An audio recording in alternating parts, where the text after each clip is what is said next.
What's going on, people? We are Tottenham TV back here for another Good Morning Tottenham. Well, we should call it Afternoon Tottenham today. Good afternoon, Tottenham. Got quite a bit to get through today, seeing as Antonio Conte, all these quotes were coming out from his interview with Sky Italia last night. Just a few snippets were coming out, and it sent Spurs social media and every Spurs fan into overdrive last night.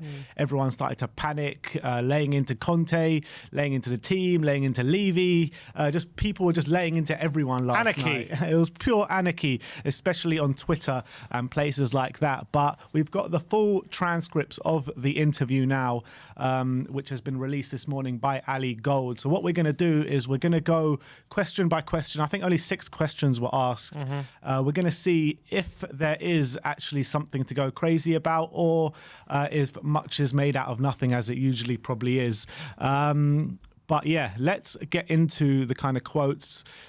When you were seeing the quotes coming out last night, what was your kind of initial thoughts? I was very surprised by how open and honest Conte was being. I didn't see anything in the quotes that told me like that got me riled up and angry towards Conte. I just thought he was telling the truth. Like, he was just laying out how it is. He was basically laying out the project. He was saying what he was seeing. He was saying what a lot of the fans were seeing as well. So there's nothing that annoyed me about what he was saying. I understand people getting some people angry at him because maybe it breeds negativity within the squad. Maybe it doesn't foster a good dressing room atmosphere. But the reality is, I thought anyway, he was just laying out what exactly the situation was at Tottenham and what the vision was, and that didn't seem to me like anything to be angry about. That's just the situation. Like, why? Like, for me, it's like you're only angry at him laying out the situation if you don't think the situation is a good situation, if you know what I mean. Yeah. Like, why, if he's just saying what the ambitions of the club are, for example, to get young players in who aren't ready right now, and to build them up. If you're angry at him for saying that means that must mean you're angry at the club for having that, for that to be their vision. Yeah, and I think the majority of people, or definitely a lot of people that we speak to, are angry at the club and the vision of the club and the way we act upon our visions and stuff like that. So I think that's definitely true in that sense, that, yeah, the anger should be directed more at the club than at Conte, that's for sure. The way I was looking at it, I think it's really hard to read into like isolated quotes without seeing the whole transcript of the interview. So I think we should get into the whole interview, and then after that we'll get you guys on to have your say and see what you guys thought of what Conte was saying last night. But let's get into what he was saying. Okay, so we had the full transcript here, released by, I think it's Sky Italia, Sky Sport Italia, in what was Jonathan Phil described it as it was an interview it was a contractual interview, so one he had to do. It wasn't just like a rogue interview that he took it upon himself to do. He also said, Jonathan Ville, last night that he was that Tottenham was surprised about the comments made by Conte last night. Yeah, maybe they also haven't seen the full interview. Yeah, look, I think the full interview. Sorry, the quotes that were released last night don't paint a full picture, although it does paint a somewhat a partial picture of what he actually did say throughout the whole thing. So fine, let's get into it. The first question Antonio Conte was asked by Sky Sports Italia is Antonio Conte happy with Tottenham in this moment? And Conte said, "I'm certainly happy with the way we are working. I think we are doing a lot, but I'm realising being inside the situation that it will take time and patience because there are many young players, even at their first experience in the Premier League, who need to grow, gain experience and raise their level." Which is absolutely true. Nothing really wrong, it's absolutely right. Well, yeah, because you got Emerson, you got Bentancur, you got Kulusevski, all very new to the Premier League. You had Gil before, Romero, still young. People forget how young Romero is, 23 years of age. Also very much his first experience in the Premier League.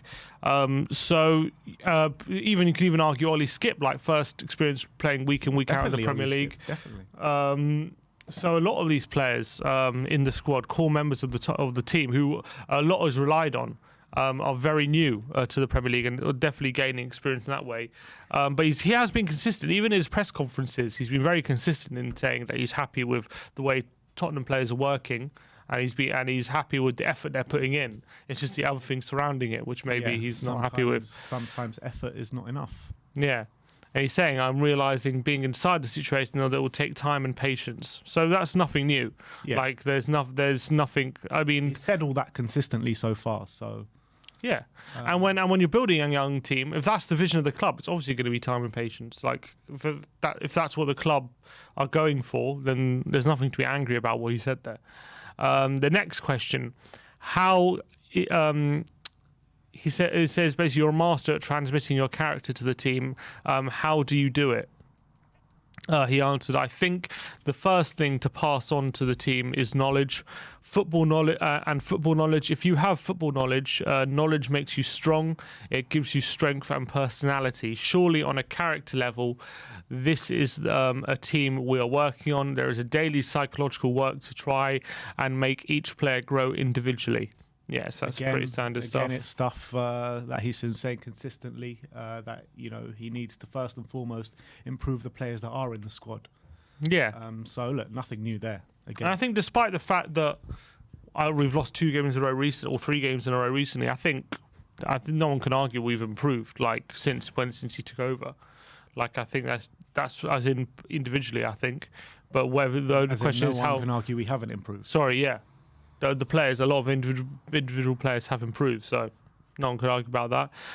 Next question is there something similar between your first Inter Milan side and this Tottenham side?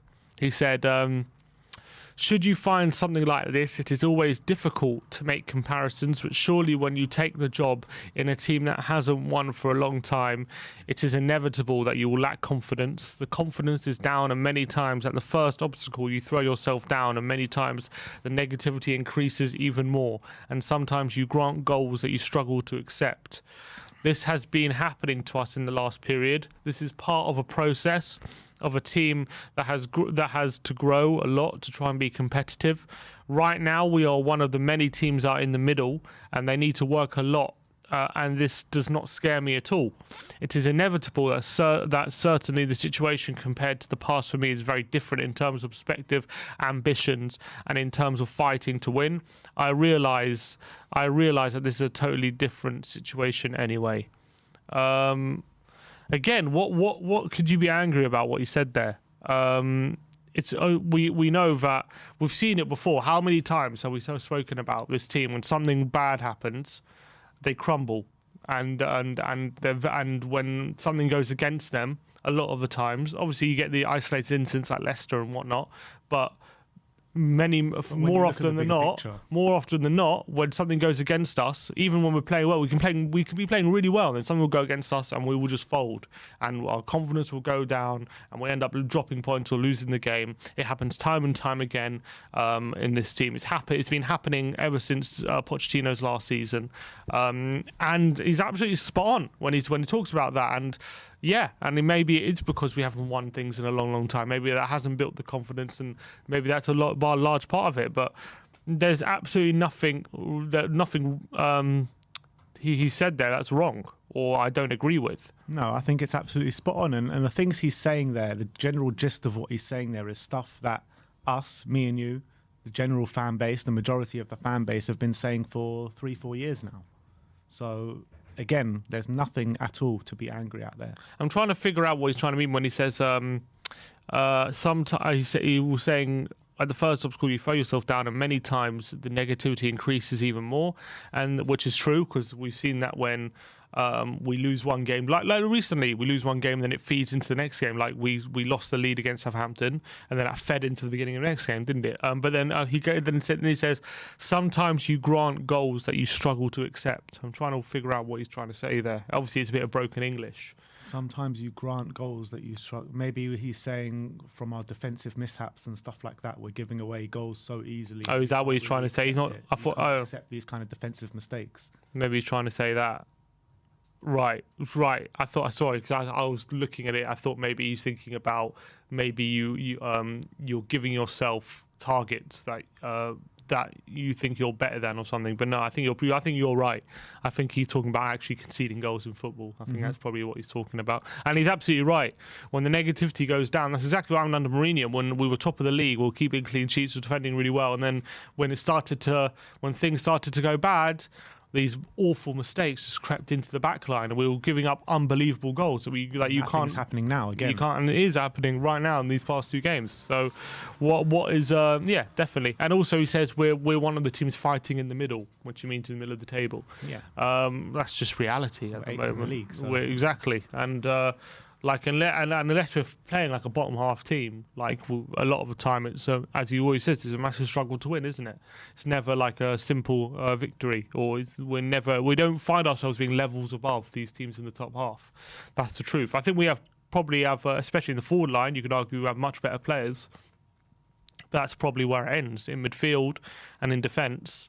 Like the players we have are really, like a lot of those players that we have in midfield and defence could be playing for a Southampton or a Brighton or a team in the middle of the table, and no one would blink an eye. That's the sad state of affairs of the squad. And doesn't mean you can't get the most out of those players. No, but you know, like we've said recently, like these players that he initially got to improve initially, right? They've all reverted back to type. And if those players that we're talking about, the Ben Davises, the Harry Winks, the Davinson Sanchez, like you say, if they're in a table in the bottom half of the table, if they're in a team in the bottom half of the table or just above that, they're fitting right away. Nobody would say, "Oh, these players are too high level for those teams." Yeah, no one's pouncing the opportunity to sign them for sure. And what I'm trying to say, it doesn't mean that under Conte he can't get even more out of them and they can't perform at a high level. It just means that there is a ceiling to what they are.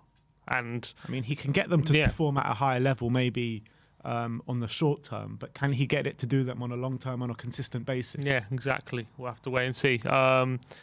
But then he says, I realised that when he says about fight, he says he's used to fighting for different things, and he says, I realised that it's a totally different situation anyway. Does that mean he's trying to, that he knew before, or trying to work out? So that's the next question. Actually, we'll go into the next question. Repeat it again. What you just said. He said.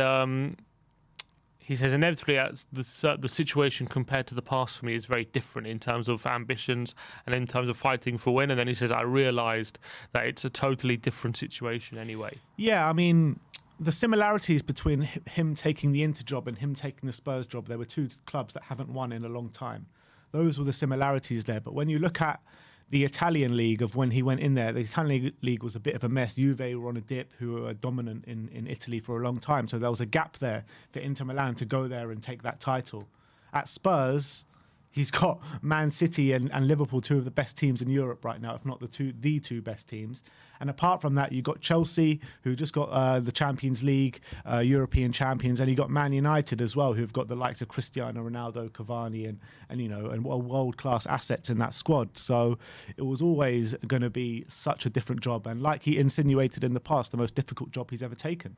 Yeah, I mean, but if it's interesting, if you I can read. I've got a quote from his first couple months at Inter, and it's very similar. Yeah, I've seen that quote. Very similar to what he was saying now, pretty much. He says, if I just take a snippet of it, he says, the lads are going at 100 miles an hour, and I can only thank them for all they're doing during this period, but they cannot give me more than this. But he says, I don't care about January or February. We should have planned better for this season, much, much better. We proved that we can trouble anyone when we're on form. But there are players who have played non-stop, and I'm fed up of saying it. You can't take your And so it's very similar, talking about the lack of planning and the mistakes of the past from the board of costing us now. And it's very similar to what he's saying now. So when did he take over Inter? Was it in the middle of a season? No, it wasn't. Pre-season, yeah. Right? What, just before the season? He didn't have a window or something? That I can't remember. And what did they do that year, Inter? They finished 3rd, I think. 3rd. Top 4, yeah. I think first season, top 4, 3rd, and then they got to Europa League final, I think, didn't they? And they lost to Seville in the Europa League final. And then they won the league the next season. So, yeah, I mean, it is very similar. That's quotes from like November time, quite early on when he was struggling a bit and maybe was pissed off about how things were going. So it's just like people, like, I've heard people say like, I've never seen like Conte doesn't usually happen this early for him, like him being so negative. But No, it definitely has. This is just Conte through and through. Anyway, He's such a super emotional person. yeah, that's the thing. That's the thing. Like, every time after we lose, it's the worst thing in the world. Whenever we win, it's like the best thing in the world. And there's never a middle ground with him at all. All right, let's take the next question. So the next question was interesting. He says, last question ended, I realised that it's a totally different situation when it comes to fighting for things. I'm used to being ambitious, but I realised it's a different situation now. And so the next question was, did you realise this now, or did you realise this at the beginning? So it's a question a lot of people have asked. Did he know going into it what the situation would be, or is he only just finding out now? He says, when you're outside, you can never make certain assessments. So from the outside, it may seem something different when you take over a situation. It is inevitable that taking over in the current year is never easy. I promised myself not to do it because I only did it once, and I promised myself not to do it. But then I think take over mid-season. Right. But he says, then there is the desire to always question oneself, even in very, very difficult situations, such as this one of Tottenham, because Tottenham has been in the middle of the table for many years. But here, this did not scare me. I glimpsed the situation that could have developed. Then when you enter the situation, you understand that something, however, what happened you understand something. However, what happened in January is not easy. 4 players left in January, 4 important players for Tottenham. 2 have arrived, so even numerically, instead of reinforcing yourself, in quotes, you may have on paper weakened. Then precise choices were made for many reasons, but I certainly never expected that in January 4 players who I still considered important would change their shirts for 1,000 reasons. This shows the difficulty Tottenham in the last session of the summer transfer market, and in January changed 8 players. That's quite an interesting answer, I think. So what do you think? So do you think he's very saying that he's upset with our January transfer window, or is he more saying that he's more upset with the previous summer transfer window in terms of not being ready for the season and then still having these players in the squad? I think both. I think you can look at it 2 ways, because you could say, is he talking about important players in terms of players who are important players for the squad in terms of like being available and being part of the team, or is he talking about important players in terms of these are big players that Tottenham spend a lot of money on? Yeah, and that's what he means by them being important players, and they've had to let go of 4 players to spend a lot of money on in recent years, and that shows maybe the mistakes, and you can't imagine spending that amount of money on these players and just letting them go in January. Yeah. I'm not sure what he's talking about, because he's saying important players for me. Maybe that maybe insinuates that he thought they could have been important players within the squad. He says 4 players who I still considered important players. Still considered. There you go. That for me, maybe that still considered maybe says to me it's not talking about the price, it's talking about their actual quality within the squad. But the worrying thing for me, what he said here in this quote is, I certainly never expected that in January 4 players who I still considered important would change their shirts. Yeah, but that's the thing. Nobody. When you're going into this, but you're the manager. Surely you've had these. How can you not expect what's coming? How can you? Obviously, he must have signed off on all these players leaving. Surely how can he say he could never expected them to all 4 of them to leave? How can he say that? That's worrying to me. Of course, it's worrying. All of us as a fan base going into this January transfer window, if we told you we'd bring 2 in and get 4 out, all of us were saying our squad is short as it is. Mm-hmm. And to get rid of 4 and to bring in 2, obviously, was going to send alarm bells to the manager and to the fan base. And it has done. Yes, we've brought in 2 quality players. And yes, the 4 players that did go out weren't getting enough game time. But that looks more at Spurs' transfer business over the last couple of years than actually the 4 players going out. But to make your squad weaker and you've got such a big task to do at the second half of the season is very worrying. It really is. And it's just worrying that there doesn't seem cohesion then between the higher ups and Conte in terms of what they expected in January, what they wanted potentially, and what the plan. Surely, what was the plan going forward? Did they not outline this? That okay, we're going to try and get rid of these players, maybe, and then in the summer we'll have a lot more money to spend or stuff like that, or something. Like, how can he say he never expected that?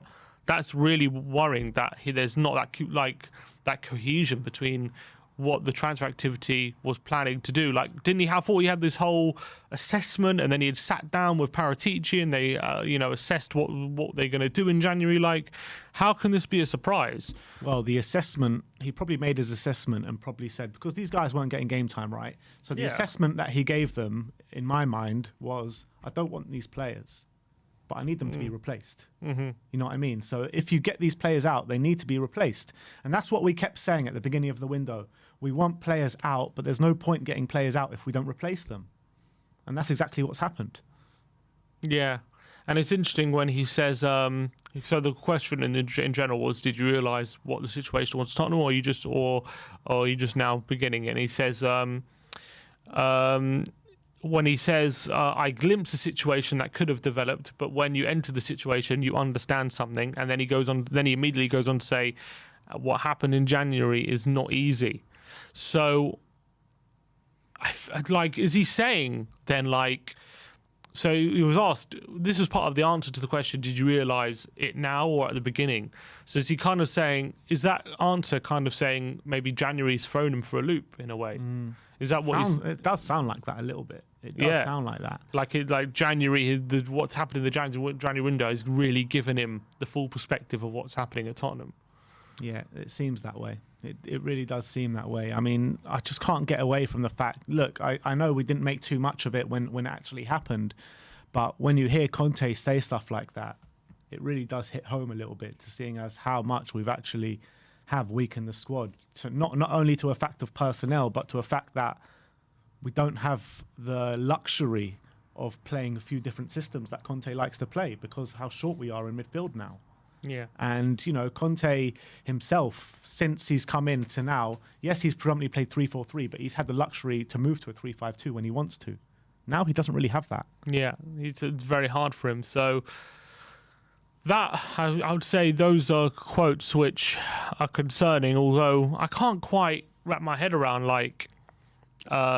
whether he's being completely honest in terms of the situation, because these are players he didn't use, so why is he saying he's considering them important, which is very odd. So why didn't he use them more if they were important? Well, there's a super chat here from Faz Radfar, and he says, misinterpreted by the media, he said on paper weaker. Yeah, he did. He said 4 players left and 2 came in. So even numerically, instead of reinforcing yourself, in quotes, you may have on paper weakened. And he also said, didn't he, the first press conference after the transfer window, that he has a more complete squad now. He did say that, yeah. So on paper, it might be weaker. Mm-hmm. In practice, it might be more complete, but it's still not enough. Yeah. So, yes, I mean, it's very surprising some of what he's saying. He's saying he never expected in January 4 players who I still consider important would change shirts. That quote is, I'm struggling to get my head around that quote, to be honest. I'm trying to figure out what he's trying to say, but it's also very hard in his broken English as well to gauge exactly what he means. Yeah. It's very hard in that sense. All right, well, we'll move on then. The next question was, during a press conference, you said there were opportunities in the January market, but were there any opportunities Tottenham could have seized and missed? He said it is inevitable that in January it's very difficult to get 2 players like Bentancur and Kulusevski to sign, who I repeat are the ideal prospects for Tottenham, because Tottenham is looking for young players to be developed, not ready players. This is the speech, which I think he means that's what the message from the club is when he says this is the speech, which is right. And so he never outlined that we missed any opportunities, but he's just outlining what Tottenham were looking for in the market. Players to be developed, not ready players. This is the speech, and this is different to how he did his recruiting into Milan. He always took very experienced players. He signed them. I think Perisic he signed. He signed I think Vidal he signed. Ashley Young, Victor Moses, Eriksson. very experienced. I think Lukaku he signed, didn't he? I think he brought Lukaku to Inter Milan. So he's always that was his remit when he was at Inter. Experienced players who are ready now to Ashley compete. Young and Moses, and these guys as well. So look, I think that when you're looking at what Conte is saying, it's worrying because obviously the way he usually works is to buy experienced players to win now. The way the club is working is to buy young players so we have a bigger future. Conte only has a contract here until the end of next season. So where is this actual long-term vision from Conte and the club? Because it seems a bit kind of misaligned because the club are planning for one thing. Conte's only here till the end of next season. So well, he can sign a new deal. I know he can sign it, but right now his contract ends next season, right? At the end of next season. So where's this long-term vision that the club and Conte are supposed to be so aligned about? Don't know. And if Conte, and also when you look at Chelsea, who he brought in N'Golo Kante. He brought in, I think, Diego Costa. Did he bring Diego Costa? No, he didn't bring in Diego Costa. Costa was there already. Trying to remember who he signed in that season. Definitely Kante. I think Marcus Alonso, I think he signed. Morata in his second season. Danny Drinkwater, Zappacosta, he had a set of Bakayoko, he had a terrible second season transfer-wise. I think first season, I'm trying to remember, it was just David Luiz. And it was David Luiz and Kante. I think he just signed 2 players. And Alonso, pretty much, those 3 players in his first season, yeah. So they were fairly experienced players, you would say. And that was what he was doing at Chelsea. So it's very different to what he to what the plan is at Tottenham. So I always thought that him coming meant a change in direction in what we were doing. Because is Conte the kind of manager? He might be, but he's never shown to be the manager who spends a long time at clubs developing, building a structure and obviously he can make players better, but he's never shown to be a project kind of manager. He's not a project kind of manager, but he does. It's like very different to Jose Mourinho, because you would say like Jose Mourinho is not a project manager as well, right? And Jose Mourinho comes in to win now. Conte comes in to win now. But the two differences between the two managers is that when Mourinho leaves, he leaves clubs in a very bad state. I believe that Conte, when he does leave clubs, he does leave clubs in actually a good state. You look at Inter Milan now, they're ready to win the league again. I think when he left Chelsea as well, what was the situation when he left Chelsea? Sarri came in, I think they won Europa League. Yeah, so I mean, they were still ready to win though, Chelsea, when he left. So, I mean, he might not be a project manager, but he definitely leaves clubs in a good state that they can move on from his time and still go on and win trophies and compete. I would say Conte was more of a coach than Mourinho was. He's more of like more about improving players and getting the most out of players, rather than Mourinho was more about tactically. He needed the best players, so tactically he can implement his systems with the best of his ability. But when it comes to Conte, he's always used to bringing in experienced players to help him out. So him bringing younger players and developing them and then being patient, it's not what we've seen. And so it's a new kind of thing, even for him, I think, doing this whole building with young players. And I guess the question is, if I'm not saying he's the wrong man for the job, but if the process we were going with hadn't changed, then why did we change the process in terms of manager? Like, why did we change to a different kind of manager than a manager like someone who can develop younger players? What have we said consistently about Conte? You bring in Conte, you give him what he wants to succeed. How he's worked in the past, because we've seen his methods and what he's done in the past is spot on. And if he gets what he needs, he'll do the job that he needs and he'll get the results that he needs. If you're bringing in Conte, why are you trying to bring your own kind of ideas into Conte? And why are you trying to force these kind of things on him? Like, obviously, if you bring in Conte, you're bringing him in to listen to him. You're bringing him in to change the way you're working, because obviously the way you've worked in the last 21 years hasn't worked. It's like we're trying to get Conte to adapt to us rather than adapting to Conte. Exactly. And why would we do that when he's the one who's been successful and we haven't? Exactly. We haven't been successful, so why would we try to make the successful guy adapt to the non-successful guy? And it's like all these people like getting angry at Conte for these quotes. It just makes me more angry at the hierarchy. That's all it makes me. Yeah, it should, because we know that they're the real problem, and that Conte has been so successful wherever he's been, that if he fails at Tottenham, or he doesn't think the project can work, that says more about the project than it does about Conte. Agreed. And then the last question, we'll bring up the last question now. Is it possible to grow with players like that and not with ready players? You at Inter Milan were asking for ready players to fill the gap you were talking about, which is exactly the conversation we were just having. He says, but here was the link, the vision, the philosophy of the club is this. It is inevitable that if you want to grow faster and if you want to be competitive more quickly, you need players with lots of experience, because they also lead to an increased experience in your team. But then again, the vision of the club, I realise, is this and will continue to be this. For this reason, it will take a lot of patience, and I'll continue to explain it to the whole environment and to the fans. So we've got a lot of patience for a guy who's only got 1 year left in his contract, pretty much, just over a year. So, I mean, where are we going with this project? Where are we... And ultimately leave? No data. Oh, no data. Oh, we're back. I don't know what you heard there, but I said that is Conte ultimately going to grow too frustrated with this project and leave because he's only got a year and a bit left in his contract? Yeah, I mean, we don't know. I guess a lot depends on how the season ends, I guess, and what happens in the summer. I think a lot depends on that as to if he's going to be here beyond the end of his contract. But it's interesting, so because you were saying Inter Milan, the philosophy and the vision of the club was to buy experienced players to help them be more competitive immediately and to win now. Whereas with Tottenham, it's a very different vision, and that's what he's trying to translate to the club. Sorry, that's what he's trying to translate all the time to the fans, and to explain to the whole environment and to the fans. So sounds like he's trying to explain it to the players as well by saying that. And it says he's going to take a lot of patience. So it doesn't say he's unhappy or he doesn't like it or anything. That's just what he's saying. So it's hard to look. I think a lot depends how the summer goes and how we end the season this season. Whether he believes in the project or not. But the problem is with Tottenham is the annoying thing is you kind of own just because you build a squad, right, and then.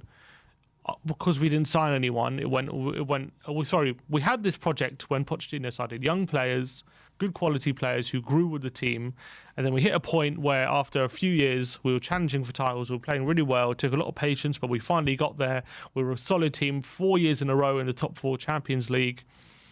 And then because we let it go stale, we're now at the stage we have to rebuild and we have to start with the young players again. But because we're a team that never won anything, we're just so desperate for some sort of success, and the patience has run out because we were patient and we were rewarded for our patience beforehand with what happened, and we were rewarded for sticking with the project, and we saw the fruits of our labour under Pochettino, and obviously we didn't win anything, unfortunately.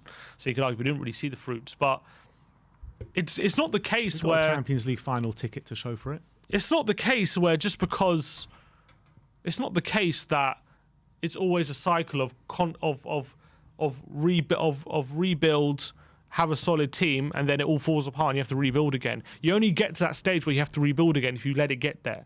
That's unfortunately what we've done, but it's not a vision. It shouldn't have been the vision of the club we have to rebuild again. It should be the vision of the club to keep building on what we had. But we had a very stable foundation. So this whole thing that the club, or the vision of the club, is young players who grow and rebuild. So they are pretty much admitting, the club have admitted pretty much that they screwed up so much, and we have to just rebuild the whole thing again with completely start from scratch. That's pretty much what they're saying, I feel. Yeah, and they're saying that they're saying that, and they're trying to act upon that. But then again, the managers that they bring in are completely the opposite. Jose Mourinho, since Pochettino's gone, Jose Mourinho, win now manager. I think when Mourinho came, the philosophy wasn't to rebuild again. It was to win now. Yeah, I think that was. They didn't realise what shit they actually put themselves into. Yeah, pretty much. That's what I think happened. They didn't realise how much they'd screwed up, and how badly their mistakes were. And then they went for Nuno, who's I don't even know what he is. Is he a project manager? He's definitely not a win now manager, that's for sure. And that was obviously a bad fit. He went after 10 games or whatever it was. And now Conte's in, another win now manager. And now they switch back the philosophy to a project under a win now manager. Just doesn't make sense. Just doesn't make sense. The decisions that this hierarchy make time and time again just don't make sense whatsoever. Yeah, pretty much. And that is the most concerning thing at the moment. And I'm not sure if I'm just worried that the manager and the philosophy of the club or where the club want to go is aligned. You would think you bring Conte in because you want his philosophy, you want to go in his direction. You don't bring in a manager like Conte and force them into your direction. That's not how it should work. Yeah, and that's what we said when we signed Conte. It was like, this must be a sign of something. Exactly, it's got to be a sign. It's got to be a step that we're changing the way we work. All this kind of stuff, and it's clear by what Conte's saying that we're not changing the way we work. Right. So, whether this whole thing ends well, I'm starting to question it. We'll have to wait and see. I mean, it doesn't. I'm starting to question how this all ends, to be honest, because it kind of points to a bad direction. Yeah, unless they can bring in players of the kind of ilk of Bentancur and Kulusevski that are young but experienced young players. And if you bring in experienced young players for good money, then I think the project can work under Conte. I really believe that, and it will have longevity as well. Yeah, it's about finding the right profile of player to bring in, not the kind of players like a Brian Hill, but players like Kulusevski and Bentancur. That's the kind of profile, and he insinuated that in the interview as well, didn't he? He said these are the right profile for Tottenham, as opposed to the mistakes that we've made in the past. So I think that's the one way that we can share both people's visions. You can share Conte and Levy's visions by bringing in these kind of players. All right. Well, that is the full transcript of Antonio Conte's full interview with Sky Italy, which was obviously much of the discussion surrounding it. There were maybe we can even look at some Twitter reactions. There's a lot of people talking about the quotes last night. Well, while you get that ready, let me go through some super chats. Ghostman is saying that I think Conte is saying that me and Paratici had a plan, but ultimately Levy pulls the strings. Do you think that's what he said?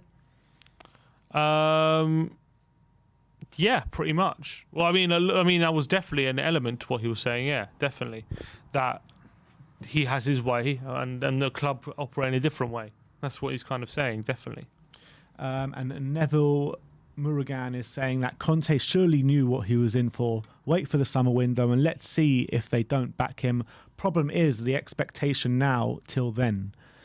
Yeah, I mean, we've got no real choice but to wait until the summer to see what happens. But, I mean, we're in for a very long second half of the season with the current squad that we've got and the situation that we're left in from the January transfer window and getting 4 first-team players out and only bringing 2 in. And, like I said before with the formation issue, now we're pretty much stuck to playing this 3-4-3 unless he moves it completely out and goes like 4-3-3 or something like that. Yeah, his hands are tied a bit. His hands are tied a bit with the formation because if you're going to make this formation your main formation, and then we get a couple of injuries, we're going to have to switch back to 3-4-3 anyway. So you might as well make 3-4-3 your main formation. Then in certain games you play 3-5-2. That has to be. Unfortunately, the squad is in a situation where I'm not saying never play 3-5-2 only because we have 4 midfielders. I'm just saying the main formation has to be 3-4-3. That has to be the default formation for us. Unfortunately, that's just reality because we don't have enough to make 3-5-2 the main formation because we can't play it every game. If we get players too used to that formation and make that the main one and make 3-4-3, if we don't master the 3-4-3, we might have to end up playing 3-4-3 anyway for the majority of games we get injuries. Spot on. Yep. Well, let's go over to Twitter and see how people on Twitter did react. There was a lot of craziness going on last night on Twitter, people getting very up in arms and stuff like that. But there's a few reactions here. Let's go and have a look through them. So first of all, let's read this thread by Ali Gold. He says, little thread on those interesting Conte quotes to Sky Italy. Technically, the translation should be 4 players left in January, 4 important players for Tottenham, 2 have arrived. So even numerically, instead of strengthening, you may have on paper weakened, which apparently some people took out the word may, which definitely in context that isn't as definitive as he says. It says adding the missed may in the report going round makes it sound less harsh, but still a telling set of quotes. On the one hand, Conte knows how Spurs operate, which was reinforced during the initial talks, and Levy knows how Conte operates, which makes their marriage an odd one. As I've said before, to appoint Conte, you raise not only the expectations of the fans, but also the expectations of what you must do as a club to help him achieve what he has repeatedly shown he can. He won't remain quiet if he doesn't get that, whatever was initially discussed. On the other hand, I'm not sure that calling the departing players in January 4 important players to Tottenham when he wanted them all out and wasn't starting any of them sits entirely right, and almost feels like rewriting their exit slightly for dramatic effect. The Spurs squad is of course weaker on paper if you're removing 4 and signing 2. The bench shows that right now. However, if 4 players were not going to come in, then 4 should not have left. Yet the idea was to remove the unhappy voices Angel, who Conte did not believe was ready. I'm sure we'll hear him explain these quotes in context on Friday in his press conference, and he'll no doubt soften them slightly, but there's still enough to highlight again the incredibly awkward marriage of 2 very different entities in Conte and Tottenham Hotspur. The problem for Daniel Levy is that he's pretty much set himself up with the appointment. The louder Conte gets, the more attention comes his way. If it all ends in a disaster and Spurs, as it was for Mourinho, become Conte's only club he couldn't win at, the finger will point. The coming months are going to be fascinating. Conte is one of the world's best coaches, and he will get much more out of this squad than he is right now. They'll improve, but the pressure is on the summer to come is now so big it becomes make or break in so many ways for Tottenham. On the important players, Conte could also mean important to the club in 2 were their most expensive signings ever. Once one of their best players and one summer signing. That, he said, Spurs now have a more balanced squad a week ago does make does make it sound a bit contradictory, though. It does. But let's go back to the stuff he was talking about, Daniel Levy and Conte. It was always, people always had their question marks, didn't they? And we kind of assumed that Daniel Levy coming in means a complete change in the way he works. Doesn't seem like the case now, and I think at some point this relationship is bound to break down. I think it's got to be a matter of time, to be honest. Yeah, I mean, I'm not saying it will happen immediately, but and I get, as we said, he made those very public quotes for Inter Milan very early on in his tenure, and now it's in November, and he was appointed in like August or July. So, he's being very critical of the board back then, and he made it work for 2 years before leaving the day after winning the league, or 2 days after winning the league. Yeah. So he's shown, even under difficult circumstances with the higher ups, he can make it work. But ultimately, the board still gave him players to win now. They did. They gave him the experienced players he wanted. Exactly. And at Tottenham, they're not. They gave him a different set of players for a different vision. And he still left because of his arguments with the board. Yeah, and he still left. Exactly. Even after winning a league.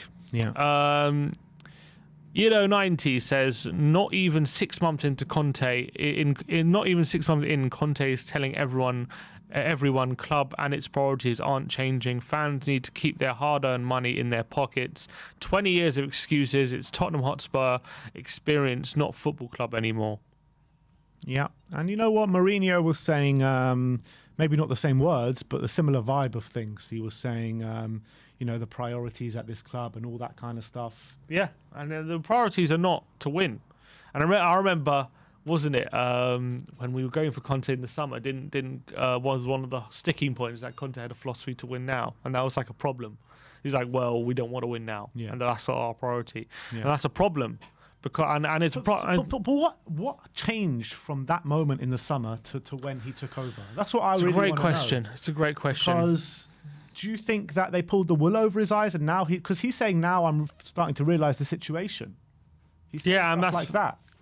It's a great question. I can't I don't know. I mean, surely he must have known the situation, but surely something must have changed from the summer to now in the negotiations. What has changed? Surely Tottenham were more willing to concede to him. That's the only thing I can think would have changed from now to the summer. But are they not more willing?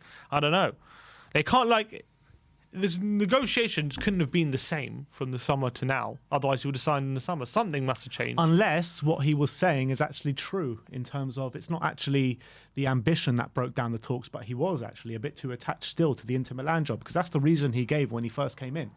Yeah, I know, but I know I didn't believe it at the time, but maybe now we're thinking it might be more true because the Spurs philosophy hasn't changed. But I thought we had a deal agreed for him, and then it all broke down like last minute. I don't know. Like, it was very strange.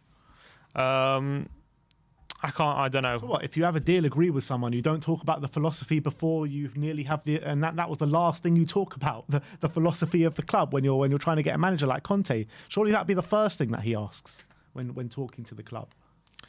Yeah, I don't know. I don't know why it broke down. We don't know exactly. I mean, Ali Gold was saying at the time that like part of it was his win now philosophy. I remember that specifically, him saying that. I can't remember exactly what else, but I remember that specifically. Sean Walsh says Antonio Conte seems very surprised that he is in fact the head coach of Tottenham, as if he signed on against his own will or something. To the people who think that Conte must have been promised a January rebuild is some kind of a gotcha here. Yeah. Well, that's one way of looking at it, which is fair enough. And you're right. Like, you know, Tottenham have always operated in a certain way, haven't they? And he can't be surprised that they're continuing to operate in that same way. Should that be a surprise to him? Well, it all depends on what the conversations were when he came in. That's what it all depends on. The other thing why what massively could have changed was Paratici, because Paratici wasn't there, was he, when the first talks with Conte were just joined or something? Or I don't think he was there. I think when the first talks were on, I think he was there, wasn't he? You think he was? I'm trying to remember now. Was he not there? I'm trying to remember. Was it like in July? I think he was there. I think he might not have been there, but he was definitely. I think it was now to the end of last season, wasn't it? That he was joining. Like he definitely knew he was joining. I think. That's true. Pretty sure. So I don't know. It's all of such a very confusing situation, and there's so much that we don't know. So it's hard to comment on the full story. Michael Fretton says Conte's comments are justified. Spurs fans need to get a grip and realise that he says what he says is truth. Every single word puts pressure on the board and Levy. Swallow the pill. We are a shambles. Yeah. So Michael Fretton says. I think that it's spot on what he's saying as well, because I think that if Conte does fail at Tottenham, where does Levy have left to go? Where do ENIC have left to go? If they can't make this work, then there's nothing more they can do. Exactly. They're backed into a corner now, surely. Jordan says, imagine watching 8 years of Ben Davies, 7 years of Eric Dyer, years and years of Winks, and thinking Conte, who won Serie A with Inter last season, is a problem. Our fan base will never recover from this mentality ENIC and Levy has brought into the club. Yeah, I mean... Yeah, I mean, our fan base. And that's what Rez was talking about. It's not just about what they do in the transfer market. It's a mentality that have festered from the top all the way down. Yeah, because Rez was talking about. He spoke so well on that. Yeah, he's talking about it's not just what they do in the transfer market and that kind of stuff. It's the mentality they bring with it that seeps into the players and the rest of the team. I don't understand anyone, because I've seen quite a lot of it now. Even in the comments in our chat today, Conte out. Conte out. Who said that? No, who are these people? There were actually people were spamming the comments before with Conte out, and I've seen a few people going in on Conte on social media as well. It's just like, what planet are you living on? Seriously, what planet are you living on? There is only one entity to throw the blame at, and we all know who that is. We all know who that is. Matt Law says, if anybody inside Tottenham is surprised by Conte's comments, then they have no chance of making it work. This was always all about whether or not Tottenham/Levy were prepared to change, not the other way around. Why would a successful coach change for an unsuccessful chairman? Agreed. That's absolutely spot on. That's pretty absolutely spot on. Yeah, that was the whole point. If by appointing Conte, it was okay. Now it's time for this board to adapt, to change finally, and finally start acting like a big club. And whatever happened to that Daniel Levy interview that he gave at the beginning or the end of last season or the beginning of this season, saying, "Oh, we've lost sight of what's important, blah blah blah," and yeah, we're going to get football back to the forefront of this football club. Whatever happened to that? Yeah, you signed Conte and that's it, and then you revert back to what you were doing before. Literally, they're never going to change, are they? They're just never going to change. BLTHFC says Conte is one of the best things to have happened to this club. Levy fucked up, panicked to reduce to the pressure on himself, and appointed a man he knows he won't back. This is going to be a new low for Levy. If he fells Conte, he's finished. Yeah, and that's exactly what we were just saying. Absolutely spot on again. Guards44 says, this is checkmate for Levy and co. They have 0 moves left if Antonio goes. This is a nightmare for the fans. Also, we have a huge part to play, and we play it. We need a change, and that needs to happen now. Yeah, absolutely right. Joe Max says, all I see is people moaning about Conte. Let the man speak and say what he wants. Not our fault the club are in a shit position and don't ever back the manager properly. Levy needed to hear it. The previous managers clearly tiptoed around him. End of. And a lot of people have been saying on when Pochettino was here, when other managers were here, it was like, speak your mind in the press, throw the ownership under the bus. That's what's needed sometimes. And when Conte does it, people are all laying into Conte. I just don't get it. Yeah, it's true. And then last but not least, Ben Allen says, at Inter Milan, Conte spent 150 million to win the league. He's not a manager that needs 300 or 400 million to be a success. That's a myth. There is no reason at all why we can't spend what he needs to be a success. The owners just don't want to, do not believe that we're skinned this can't work. Yeah, well, the only reason not to, in terms of the hierarchies kind of thinking, is that the players that he wants, the players that he brings in usually don't really have a sell-on value. They're here to win. But without a sell-on value, you're going to get all that money back by winning stuff. You know what I mean? You get hefty amounts of money. Champions League money. Not even just Champions League money, but if you go deep into the Champions League, you get, a tidy sum. Exactly. If you challenge for the Premier League, you finish first or second, you get a tidy sum. You know what I mean? So maybe you don't get complete return on investment, and let's say you buy a 20-year-old and you sell him at 25, maybe you get a bit more investment there, but you need to win. How many times that has Levy said in recent history, saying like, yeah, we've lost sight of what we're doing, we need to get back to basics, back to winning stuff, you know what I mean? And they're not acting upon what he's saying. He's a liar. All right. And that, I think, is it for now. Anyone of people tweeting us in comments? Let's see what people are reading. It says, fans must stick. Michael N.I. says, fans must stick with Conte. If he ever leaves Spurs, there's literally nowhere else for Levy to hide. Fans must continue to pressure the board to spend. Yeah. Completely agree. By the way, guys, we are taking callers, so go check out the link in the community section. We're going to get people on to give their opinions on the Conte situation. And Sand says, I think Conte will see out the remainder of his contract and assess the situation at the end of next season, but I don't see him signing a new deal. Levy needs to wake up. It's very hard at this moment to see him signing a new deal, but things change. Who knows what the future will bring. So, yeah, that's it for now. That's all we have time. That's all for Twitter. That's all for now. Yeah, so that is how Twitter reacted to Antonio Conte's interview with Sky Sports Italia. Now it's your time to have your say. So let's go to our first guest, and is KPV. How's it going, Carl? Boys. Hello. How you doing, mate? I'm good. Where have you been all this time? Where have you boys been past couple of weeks? We've been here on YouTube, mate. Yeah, I can see that. And I've got some good news for you. What's What's that? that? I've Have we got my signed a £100 million striker? No, I've got my normal Instagram account back that was hacked in December. That's great news, Carl. That's great news. Yeah, I messaged you on Messenger saying, if you get a message from my account I got back, do not reply because it was a company called Forex Trading that hacked it. And so, yeah, I managed to get it back. It was on the 23rd of December, the night I went out with a friend, and then what do I check? It got hacked. Bollocks. And so I couldn't even log in.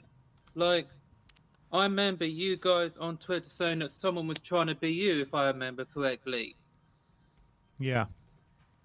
So I couldn't find that on Twitter, and I only found you lot, so I didn't want to block, so I couldn't find that account that was trying to be you. So kind of stressing and annoying, but yeah, like, Kyle, let's ask you yeah, this. What did you make out of Antonio's comments last night or whenever it was that came out this morning? what comments are there? What comments? Yeah.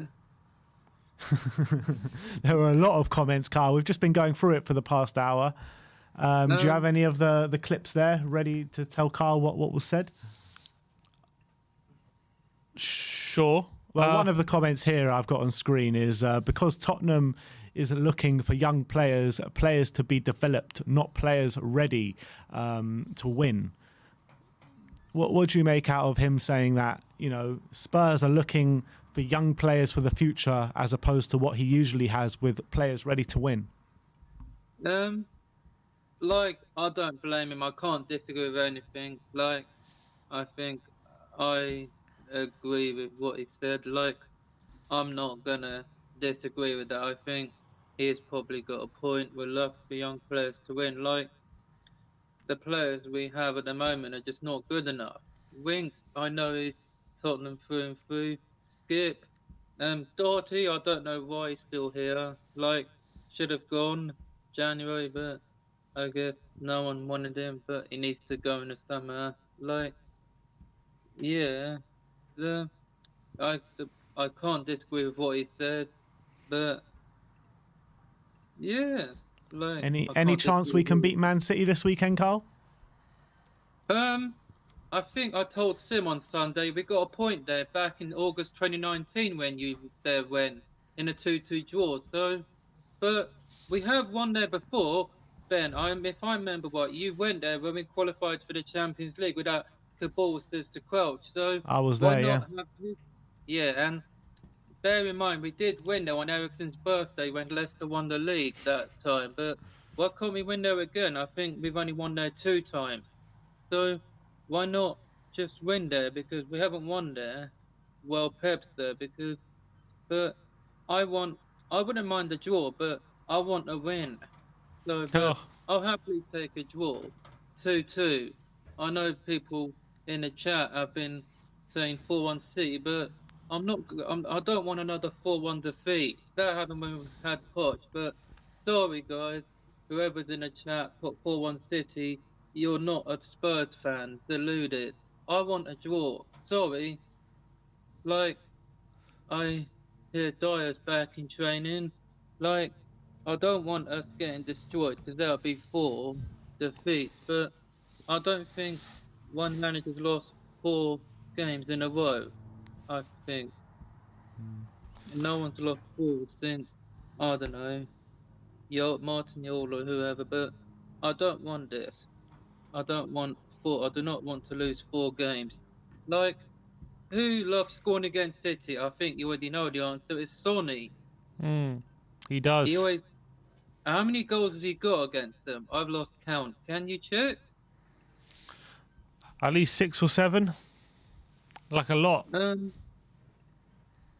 Yeah, I think his first goal against them came in at 2 to draw the Etihad in 2017, and like we all know what happened then. I think Carl Walker pushed Sterling. So City fans were claiming for a penalty, but jog on, not a pen. Get on with the game. Like if that's gonna happen again, I know they're teammates, but no thanks. Like, I'm still pissed off from the Southampton game. Like, how is Bergwijn offside? I'm still pissed. Like, we weren't beaten at home until these two games have happened. Like, we need to win if we want that top four, but some people in the chat are going to say we won't, but I disagree. We can still get top four if we have some other teams do us a favour. Like, Arsenal probably, we still have to play the scum though. Like, I'm definitely going to the game. I'm coming. All right, Like, great. yeah. Carl, always a pleasure to speak to you, my friend. Thanks for coming on, and keep the faith, Yeah. brother. Up the Spurs. Nice one, Carl. Yeah, I still challenge you to a FIFA later. I still challenge you to a game of FIFA. What about boxing? I don't know, like, yeah, I hope that happens, but are you guys going to be on FIFA later? I'm not sure. I'm not sure. We'll have to wait and see. Yeah, I challenge at least one of you to a game of FIFA, as I've been saying for the past few months, but yeah, I challenge one of you. Like, Oh. We'll make it happen, Carl. Don't worry. But we've got Yeah. some more guests to get through. So thank you very much for coming on, Carl, and we'll see you soon. and as always, Levy out. Fuck yeah, well, I mean, fuck COVID, we're years, as Brian would say. Big up, Brian. Big up, Carl. See you soon, mate. And that was the great Carl Patrick Vineyard. And let's go from one great to another. And this is George. How are we doing, George, today?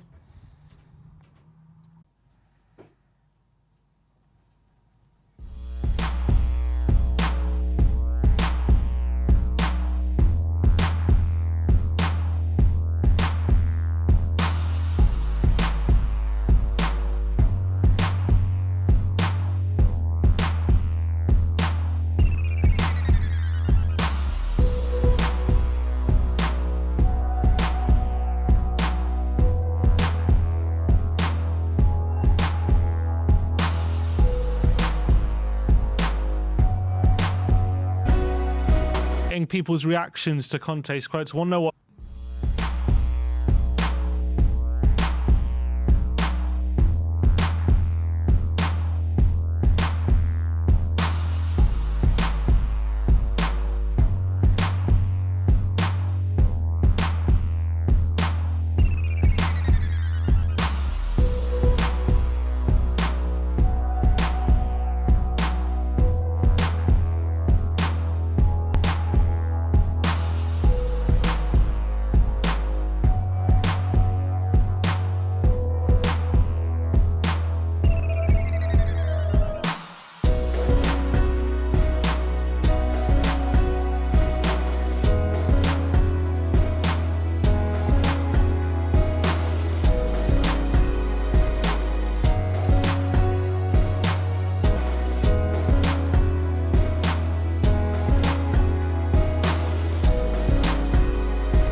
All right, extremely sorry about that, guys, but we do have George waiting to speak to us, so let's bring him back on. Sorry about that, George. How are we today? Yeah, I'm good. Ben, you calling me the great as one of the greats or something? I've just brought down the whole internet there. I think. That's exactly what it was. Brilliant. Great content today, by the way, guys. It was really interesting and a really good analysis. Thanks a lot for that. No, thank you. Appreciate it, George. What's your thinking behind all these comments from Conte today? I heard about something going around last night. I didn't have time to really look at it closely until you guys sort of analysed it. Oh, sorry about that. Until you guys sort of analysed it today. I think the two concerning comments are what you said. I mean, the fact that the Conte saying that important players, or suggested that important players had left. And I'm trying to keep a positive slant on this, in that in reality, important players in his mind left, or players who he would have considered to be important at the start of the season, then ultimately left. I mean, if you look at Lo Celso and you looked at Ndombele at the start of the season, you would have said that those are important players to Spurs. I think by the time we got to the transfer window, though, I think we all knew the writing was on the wall for both of them. And it's obviously concerning that we only got 2 players in. But how in January do you get the players in to replace Ndombele and Lo Celso, or try and bring in players of that magnitude? You're talking about over £100 million worth of players there. And I think, I mean, to all intents and purposes, I mean, Conte isn't stupid. He would have known that there's no way Tottenham, unless something really miraculous happened, that we're going to be able to replace those players like for like in what they represented. Also, I mean, Conte's body language throughout the last few weeks, I think, it hasn't been what I saw prior to him leaving Chelsea, or prior to him leaving Inter Milan. He still seems to have quite a positive demeanour to me, which means that I think he's still enthusiastic about this project, but it really will depend on what we manage to do in the summer. The January transfer window was the January transfer window. We know that very little important business was done by a lot of the bigger clubs. And I'm not by any means saying that we should therefore not do the business that we should be doing. But the reality is that A, not being in the Champions League, and B, being desperate, I think will lead to a situation that we will just unable to get the players that we would have needed in January in order to piece together a jigsaw puzzle to allow us to progress up the table. yeah. I mean, is there any case for you to be said that maybe Conte's maybe being too honest, and maybe with a lot to fight for still this season, he should be trying to take negative kind of comments, or anything that could be seen negative away from the squad and the club, and try and see things in a more like positive light between now and the end of the season? Do you think that his comments can bring negativity for what he said? I mean, again, you can look at this in 2 ways. I mean, you've got to be honest with the problem in order to tackle it. So if I'd rather not him be in the public eye trying to sell us a dream in the way that it's been done previously. So if we compare, for example, the way that Mourinho would have dealt with this, he would have come out and to a certain degree he would have defended his position, and it would have been covered up. That I think that's the only way that you can really say it. You know, we've been dealing with sort of cover up over cover up, and again, I think Poch was a little bit like that, although he obviously felt uncomfortable with some of the things that he was having to say. But no, I just think you have to be honest with the fans. You have to be. The fans have lost patience. Even Ali Gold the other day, who does tend to be very diplomatic with the situation, with his position with the club, and as a reporter, even he was saying in his recent report, look, you know, you can't expect these supporters to be any more patient than they've been, and the patience has now run out, and you know, it's been far too long us dealing with the incompetencies of the board and with Levy. So Conte coming out, and I think he would have been given license to say what he's been saying. I don't think he would have just come out and said it unless he's careful with his words. I mean, in press conferences, he is very careful. He does pause and have long pauses while he thinks about what he's saying. So I'm just trying to look at things a little bit more positively. The reality is, if we do lose Conte, if he does get cold feet and he does jump ship, God, can you imagine the anarchy? It would just be, I think it would be the darkest moment, I think, in Spurs' history. So I'm just trying to look at this again, keep saying it, but just trying to think of this positively, looking at his demeanour in general. And we're dealing with a big problem. It's a massive rebuild that's been required. And that's what I see. And I don't see anything different. And I would rather he was honest with us than not. And George, with the way Conte has been with his previous jobs, when you're tasking him, when you have a massive rebuild like Tottenham do, is Conte the guy that you want in charge of that? Or is that the kind of manager you want in charge of a rebuild? Or would you rather someone like of a mould of Poch, who that's how he likes to do things at clubs? He builds squads and over long periods of time until they're ready to compete. Because as Conte said, at Inter Milan, the vision was to win now and stuff. He brought in a lot of experienced players into the squad, and obviously they went on to be very successful. But at Tottenham, the remit is different. So if that's the vision of the club, is that the right man for that vision? Okay, so again, it's looking at things at different levels. The answer to your question is yes. I mean, I wouldn't trust any other manager with the task at hand other than Conte. I think he's a proven winner, which is what we need. Albeit, yes, maybe his exposure to what we're calling the Tottenham policy at the moment of investing in younger players and trying to develop them. I would call it, we don't want to spend big money on players. I mean, that's what we're saying here.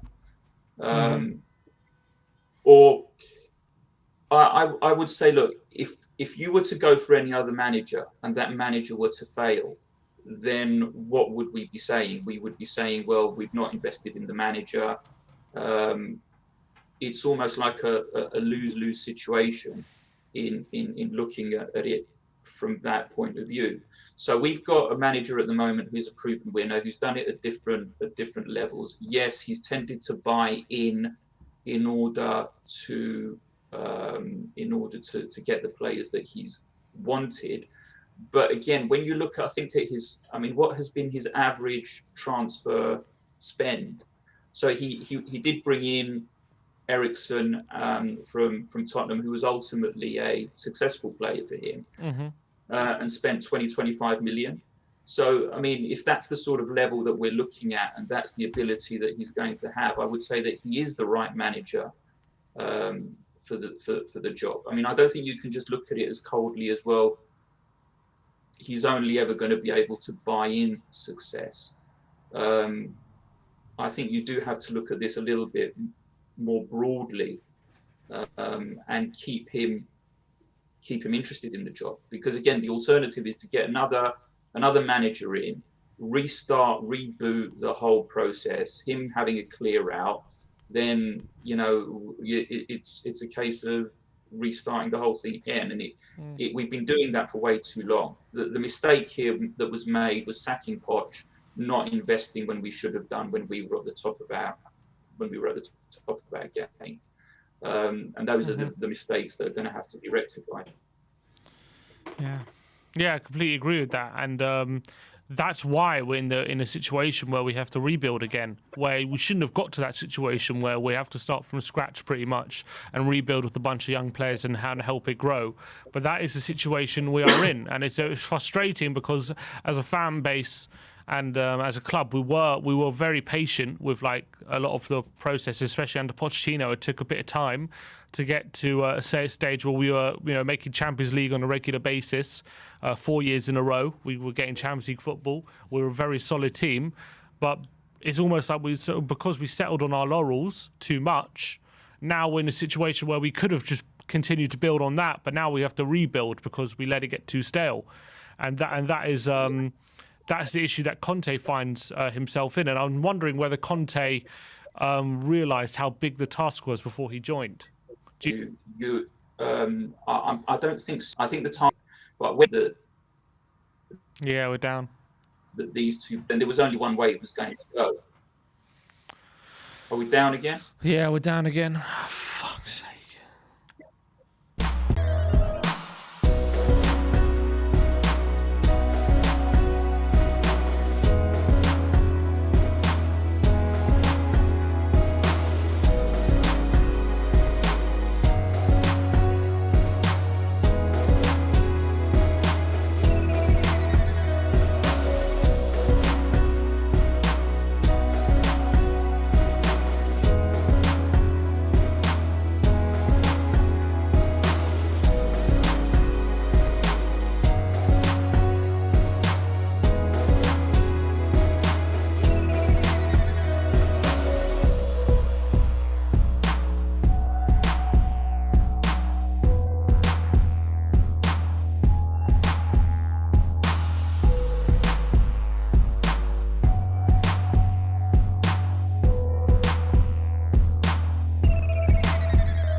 All right, third time lucky, guys. We are back, and let's bring George back on because we cut him off for the second time today. George, sorry about that. The internet stopped you at mid flow there. So if you want to carry on, guys. No problem. Sorry. Go ahead. No, I'm just trying to remember what we were talking about before we got cut off. Yeah, I think it was. Just generally, about the transfer policy. I think obviously it was disappointing bringing in the two players, but I think it was the best that we could have hoped for, considering what we were up against without Champions League football. And from what I was hearing from Conte, I think he was ready to accept that. I think the issue is going to be in the summer now, and if the club can put its money where its mouth is, where it should be, and actually invest and get some players in, because just investing in, Enix had this policy of saying it's got this policy of investing in young British talent from the time they took over. I remember when George Graham was still manager and they came in and they were adamant that that's the direction that they wanted to go. That policy, I think, is now can be seen for what it is. It's just a reluctance to spend big on where it's needed. And then when they have spent big, their recruitment has been appalling. George, can I ask, a week ago, just after the window closed, Conte in his press conference said he feels the squad is more complete than it was before it closed. And now, do you think some of his comments he's made in this interview contradict that? Ever so slightly. We've got to understand that the use of English he's probably taking from an Italian context. So the way that he would express that opinion may come over very differently, or may be understood differently as to what he's trying to say. In respect of a more complete squad, I can understand that, because he has now different types of player here. Kulu and I forget the name now. Bentancur are different types of player to the ones that we had in Lo Celso and Ndombele to be fitting in there. So Ndombele was very much, a baller. He liked the ball to his feet. He liked to dribble. That's what his forte was. With Lo Celso, I'm still not quite sure how, what his forte was going to be exactly, but we're talking about two different types of players. So I can understand how he was saying he's got a more complete squad. He didn't say he had a complete squad. He had a sort of a more, I think, rounded squad now with the players that he had brought in. It's really difficult, but because this is all coming off the back of two really bad defeats in which we have underperformed. And I think that's what makes things a little bit worse. I think it's a knee-jerk reaction from some supporters saying Conte out, some of whom may have agendas. And really, I don't think you can take those particularly seriously. But I think I touched upon what Alistair Gold was saying again in the lack of patience now from the fan base. I mean, Conte's saying, be patient and sort of and wait and see. I think that's all we can be. But I mean, I'm done with patience personally. I'm not saying that I'm holding Conte accountable, but certainly the board and Levy have a lot to answer for in the way that they've dealt with Spurs over the last 20 years, and they need to put some money here into the kitty instead of just expecting the supporters to pay for everything, which is what it's what it has been since they've taken over. All right, George. Always great to get your opinions, even though it took a bit longer what it does usually. But look, thanks, George, for coming on, and we'll see you very soon. Nice to see you, Keep it up, George. guys. Come on, you Spurs. Come on. Come. So that was George. Let's move on to Michael. How you doing, Michael? Hello, guys. Can you hear me? We can hear you loud and clear. How are you? Okay. Sorry, I have a little bit of a sore throat, so I might not be as loud as I want to be. But as you know, I'm not a supporter for a long time, and actually, that's one thing that I think George said, or maybe someone else, that if you are a long-time supporter, maybe you have a lot less patience than someone like me, for example. So I really came here not willing to do all the leave out chants, etc., even though I kind of support those. But I just didn't have much time to develop my opinion on that topic, so I would really like to not talk about it. Instead, I wanted to talk about interview directly. And first thing I wanted to address is that as a non-native English speaker, I kind of know how it is to take an interview, and even though you sometimes plan everything in your head, what you want to say, how you want to articulate yourself, maybe you are not necessarily capable of translating that. Translating that. Sorry, guys. It's okay. Yeah, sorry, my girlfriend stood in the doorway and wanted to distract me. Yeah, coming back, like maybe you are sometimes not perfectly capable of saying what you want. I have this sometimes too when I listen back to the interviews that you guys have with me. Sometimes I'm just like face palming and saying like you could have said that in some other way, or it totally came out different than what you wanted to say. And I also think that, of course, I'm just a normal person, and Antonio Conte is a coach of Tottenham Hotspur. So, there is a lot more media coverage on that, and we know that maybe it's not like some sort of agenda from media, but media likes drama. And as soon as something can be interpreted in some other way, they will jump on it and try to make it as drama inducing as possible, maybe I should say. So the way I interpreted that interview is that there are some things, of course, as you guys said, that maybe Antonio Conte realized just after becoming the coach. And I just have a feeling when I listen to him that he is really invested in this project, even though maybe it's not going the way he wants to often. Maybe he wanted some different signings in the January. We don't know that unless he tells us. But I have a feeling that he's really invested, and he's such a winner that I don't think that he will just drop the ball and move out and just give up. I don't know why.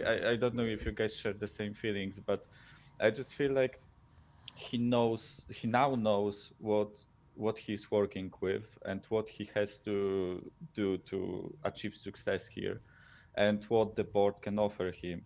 And actually, I just wanted to like give one example of an experienced player who is really young also, and who is a prospect. I know that we won't sign him because he is too expensive, but for example, Matthias De Ligt, would you guys say that he's experienced?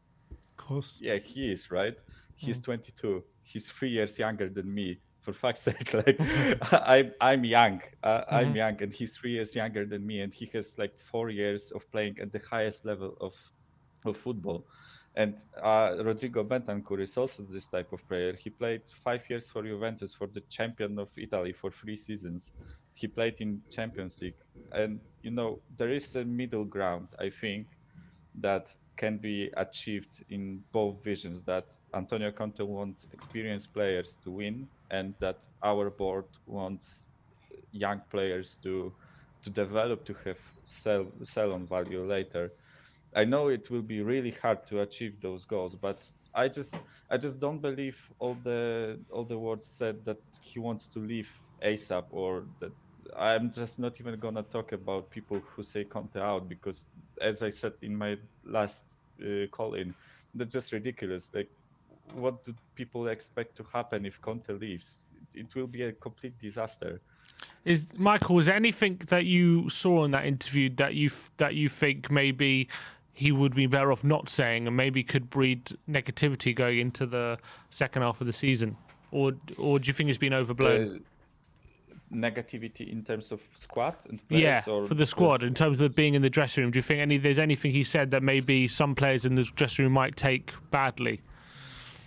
Uh, I'm honestly not sure. I think that what he said is truth, and I really like that he's saying those things. I like honest people, and he's not fucking about. Sorry for language. I just yeah. That's, for example, an example of a word that I really can't substitute in other way, and I'm just saying fuck up, or fuck around, because I struggle to find the word.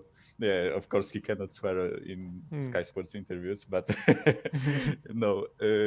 Basically, I think that m- players with brain, let's say, who know where the squad is at, who know their skill, who know what the project ahead of them is, they won't take those words negatively, because probably they know themselves what the situation looks like. I am really, for example, I am really happy with the January transfer window. I mean, of course, we could have had more signings. We could have addressed the pressing issues in our squad, but I really like the fact that we got rid of the players that we got rid of. I really like the players that we brought in, and I think that Antonio Conte knows that too. And of course, as we just established, he of course would have wanted a right wing back, would have wanted a striker, would have wanted a center attacking midfielder or another center defensive midfielder. But you know, he just has to know what he has to work with, and I just really like came around in the circle and you started talking about the same thing right now. I just realized, but you know, I just really like that interview. I understand why people start panicking because, like as I said, media tries to like spin the drama wheel as fast as they possibly humanly can. It's like for me, it's the same situation as in every transfer window. Harry Kane is bound to leave our club, and he hasn't left for what 7 years or 8 years, I think now. Yeah. And you know, because they just like to spin drama, and of course that's their job. They have to get clicks, they had to get views, and I think as I don't rate them really highly, but there is this one journalist, he's Simon something on Talksport. Simon Sorry, I Jordan. forgot his. Yeah, Simon Jordan on Talksport. I forgot his surname. Thanks for reminding. But he said something along those lines that, you know, it's not his native language, English. He might struggle to sometimes put something in like perfect words, and media just lashes on those little things, like those little words, or mistranslates something just a tiny bit so that it sounds more panicky, it sounds more it induces more drama. And you know, I just feel like we shouldn't like panic. We should, as you know, I don't like to panic. We shouldn't panic. We shouldn't like go overboard with what he said. I think that he's just telling the truth, and at least for me, he looks like an honest man who who knows what he has to deal with, and who loves winning. And I just feel like he will win something here. I don't know, maybe I'm just too hopeful, but you know. Michael, what do you think he meant when he says, "I never expected that in January 4 players who I still considered important players would change shirts"? What do you think he means I by that? I feel like it's more towards that those were important players from the money perspective of how much money we've spent to sign them. Because like if they were really important to him as squad players, I think they would see more game time. I know that he of course he says that because we are really short in midfield right now, and even though he wouldn't play like Nombele or Lo Celso regularly, he could always have an option with them. Right now, as we discussed earlier, the last call in, we would really struggle to like field a 3-5-2 or a 5-3-2 formation just because we don't have the personnel to do that, and we would have to like pull players from other positions to those positions. So I just feel like a certain percentage of it, like 20%, was that he has now a really narrow squad, especially in the midfield position. But I think that 80% of it was that he was, in my opinion, criticizing the previous transfer windows that we had. He said that in one of his conferences too, that he thinks that Tottenham often looked just at the talent part of the player, and they didn't look at personality, they didn't look at like the work rates, etc.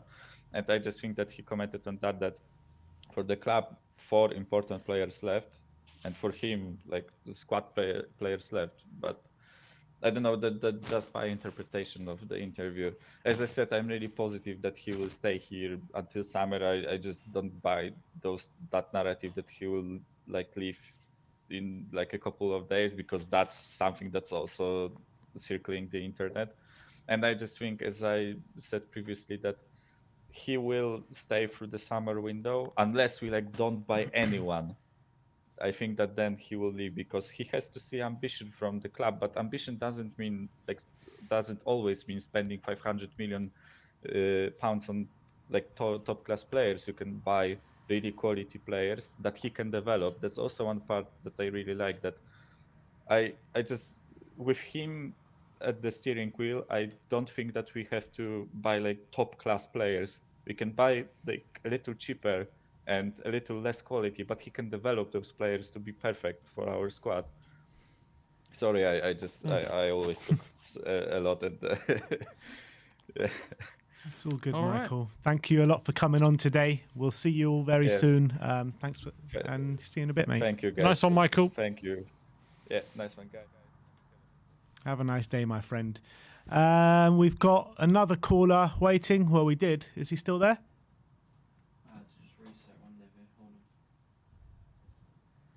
One sec. We're just getting him on now. Just bear with us. We've got 896 people watching with us at Big the up moment. to all you people. 237 likes. Everyone scroll down and smash that like button, smash that subscribe button as we bring on Brian Daigle. How you doing, Brian?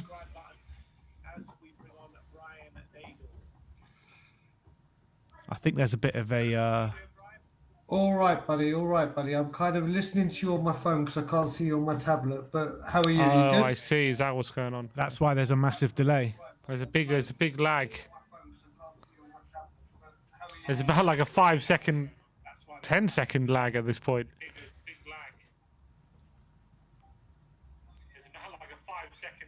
Shall I sign out and come back? Yes. Yeah, potentially. We can't talk like. I can't have a conversation like that. Too crazy. Is anyone else in the meantime? The link is in the community section, guys. If you want to come on and speak about Conte's comments, we'll try and get Brian back on. With anyone else as well, we're happy to chat to a lot of other people. Oh, there is someone Bobby else. K. Here's Bobby K. Here's Bobby K. Here's Bobby K. What a song. Huh? What a song. You just made up on the spot. Bobby. Now that's a debut I can get used to. How you doing, Bobby? How All are right. you? Nice to meet. Good, Ben. Nice to see you again. Sim, nice to meet you finally. How are you, fellas? Nice to meet you, Bobby. Yeah, all good, thanks. If you don't know who Bobby is, he's a good friend of Brian's from Canada. I see. Yeah, very nice. I'm kind of glad Brian broke down there a little bit because I just definitely didn't want to be the guy that has to follow that act. He's, Brian's legendary status here. I'm still in rookie mode, trying to get my feet wet in this whole YouTube business here. But I think what you guys do is fantastic. All of you channels, the collaborations you guys have done. Ben, I've already touched on this with you. The way you guys have helped, Tottenham on tour and everything, and then of course the ripple effect of that with Irish Hotspur and then Flat Cap and all the other channels that are involved and everything, Shelfside Spurs and everything. It's great. You guys all work with each other and you show what a community and a true family the Spurs unit is. And right now we're a hurting family. It sucks. There's really not much to say. I'm really, regarding this interview, I'm really just hoping and praying that a lot of it's been taken out of context by media and translation. I'm dreading the fact that he might actually sit here and say that, this is bullshit. And I see Daigle back there playing with Buzz Lightyear. So we're also watching now, and I'm trying to figure out what he's trying to say with that. But I'm trying to concentrate, Brian. We're all trying to concentrate, Brian. I'm just trying to get the 2 minutes of feed in before Levy's bloody trolls back there that keep cutting your internet out do their magic again. So better get my 2 minutes in while we can. You know what, fellas? Honestly, this is just so disappointing right now because if it rings true what Conte is saying, that means that again Levy has gone and pulled the wool over another person's eyes, and he brought in this world-class manager that he's already set up to fail and destroy, basically. If Conte's saying that the setup that he's coming into is nothing like what he's done previously, and this is much bigger of a project and challenge than he expected, then those words, if not lost in translation and they ring true, then they are scary words to hear, because God forbid this summer Conte walks, which I don't see happening. I see him with the words he's using and everything. I see that he is kind of committed to the cause, and I really feel he will give it this summer to kind of see what Levy and the board does. But at the end of the day, 21 years of misery and failure, we all know that we shouldn't have high expectations come this summer. I fear that Levy has changed Conte when we were all hoping Conte would come in and change Levy and the board. And, we're pointing the finger at Levy, but at the end of the day, we got to go a little bit higher up the food chain too. Like, Joe Lewis, get the fuck off your yacht and take a look at what's happening with your football club. We are not a football club anymore. Bobby, do you think there's an opportunity that both people's, in terms of Conte's vision of winning now and Daniel Levy's vision of buying young players, ultimately for a sell-on value, do you think both people's visions can be aligned for it to work? I don't think so, because I think Levy is too stubborn and narrow-minded and kind of set in his ways, especially after this long. If we were talking about 5 years into the ENIC and Levy tenor, okay, I might consider that. But, when we see what he's done to basically ruin Pochettino and usher him out of the club, and then you brought in Mourinho, now, okay, we know Mourinho was on the decline and everything, but at the end of the day, he was a proven manager. He was a big name that we brought in. He had the ability to fire up people, and we know Harry Kane was very upset that he left, and Kane really rated him and respected him, and a lot of the bigger players that actually were up for the challenge respected him. The ones that kind of didn't want to put in the work, that wanted to just show up for their paycheck, which we've allowed to happen because we've become stale, those are the ones that had an issue with him and didn't want to pull up their socks and get to work. So, okay, let's just change managers. But this revolving door of managers is not working. That's more than obvious. It's been a consistent failure on that front as well. We need to go higher up the food chain, but I'm scared of that.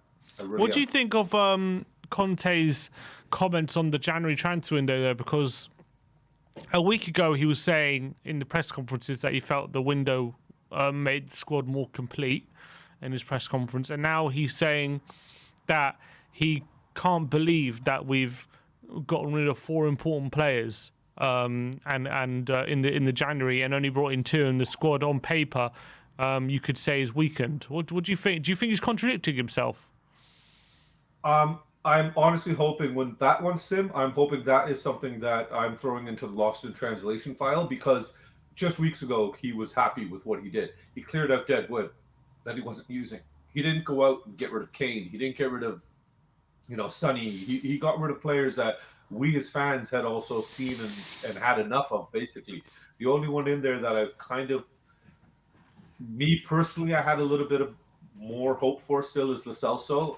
And Domblé, Dago's in the background, and him and I talk all the time. We're friends, and I loved the guy. I really did. It just drove me crazy how fucking lazy he was. All the skill in the world, just no commitment or, want to basically be better. He could be beyond world class. We've seen the skill. We've seen those bursts. We've seen those moments and flashes of greatness. It just seemed like the guy didn't want to do it. Now, why is that? Is that something within the club? Like, we know he wasn't happy settling. It was a hard adjustment to come to London, and then losing Aurier and Sissoko, his dressing room buddies kind of really put him back on the downward spiral again. And now he's over back in France, and he's lighting it up on Lyon, and he's doing really well. So what is the issue? Clearly, it's us. There's something in our atmosphere at Tottenham that's kind of making things a little bit toxic and hard for people to perform at a high level for us. It's like they just don't want to.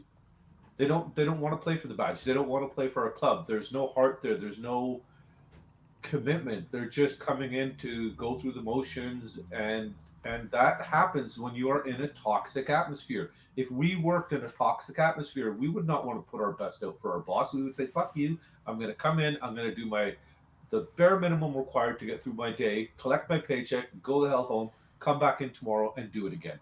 And that's what's kind of I'm seeing personally at our club. That's my opinion. Again, I'm sure I'm wrong to a lot of people. I might be right to a few, but I just don't see how we won't go forward as a footballing club until we start addressing the footballing element of things. All right, Bobby. Thanks for coming on today, mate. Great debut, and we'll see you very soon. I appreciate it. Thanks for the time, guys. Yeah, thank you very much. Have yourselves a great day. All the best. Nice one, Bobby. And to you, mate. And Bob Spur TV says, great name. Yeah, it is a great name. Love Big it. up Bob, by the way. Big up Bob. And let's bring on the Daigle.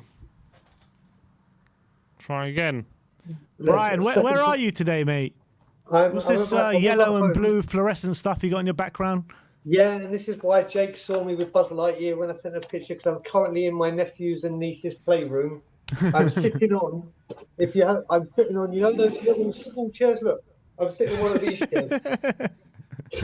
I'm right in the studio. I'm on location. Fair enough, Brian. I'm on location. So another day in paradise, eh?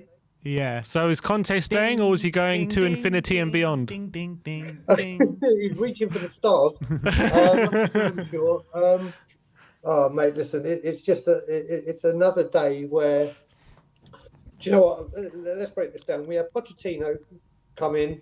I'm not going to go all the way back. Let's just start with Pochettino. Pochettino came in and obviously said that famous quote about the furniture in the house and whatever. Levy didn't listen to him. Trippier left the season after, and then everything that's broken out, saying what Levy was doing. People still don't listen to what's going on. Then we had Jose Mourinho.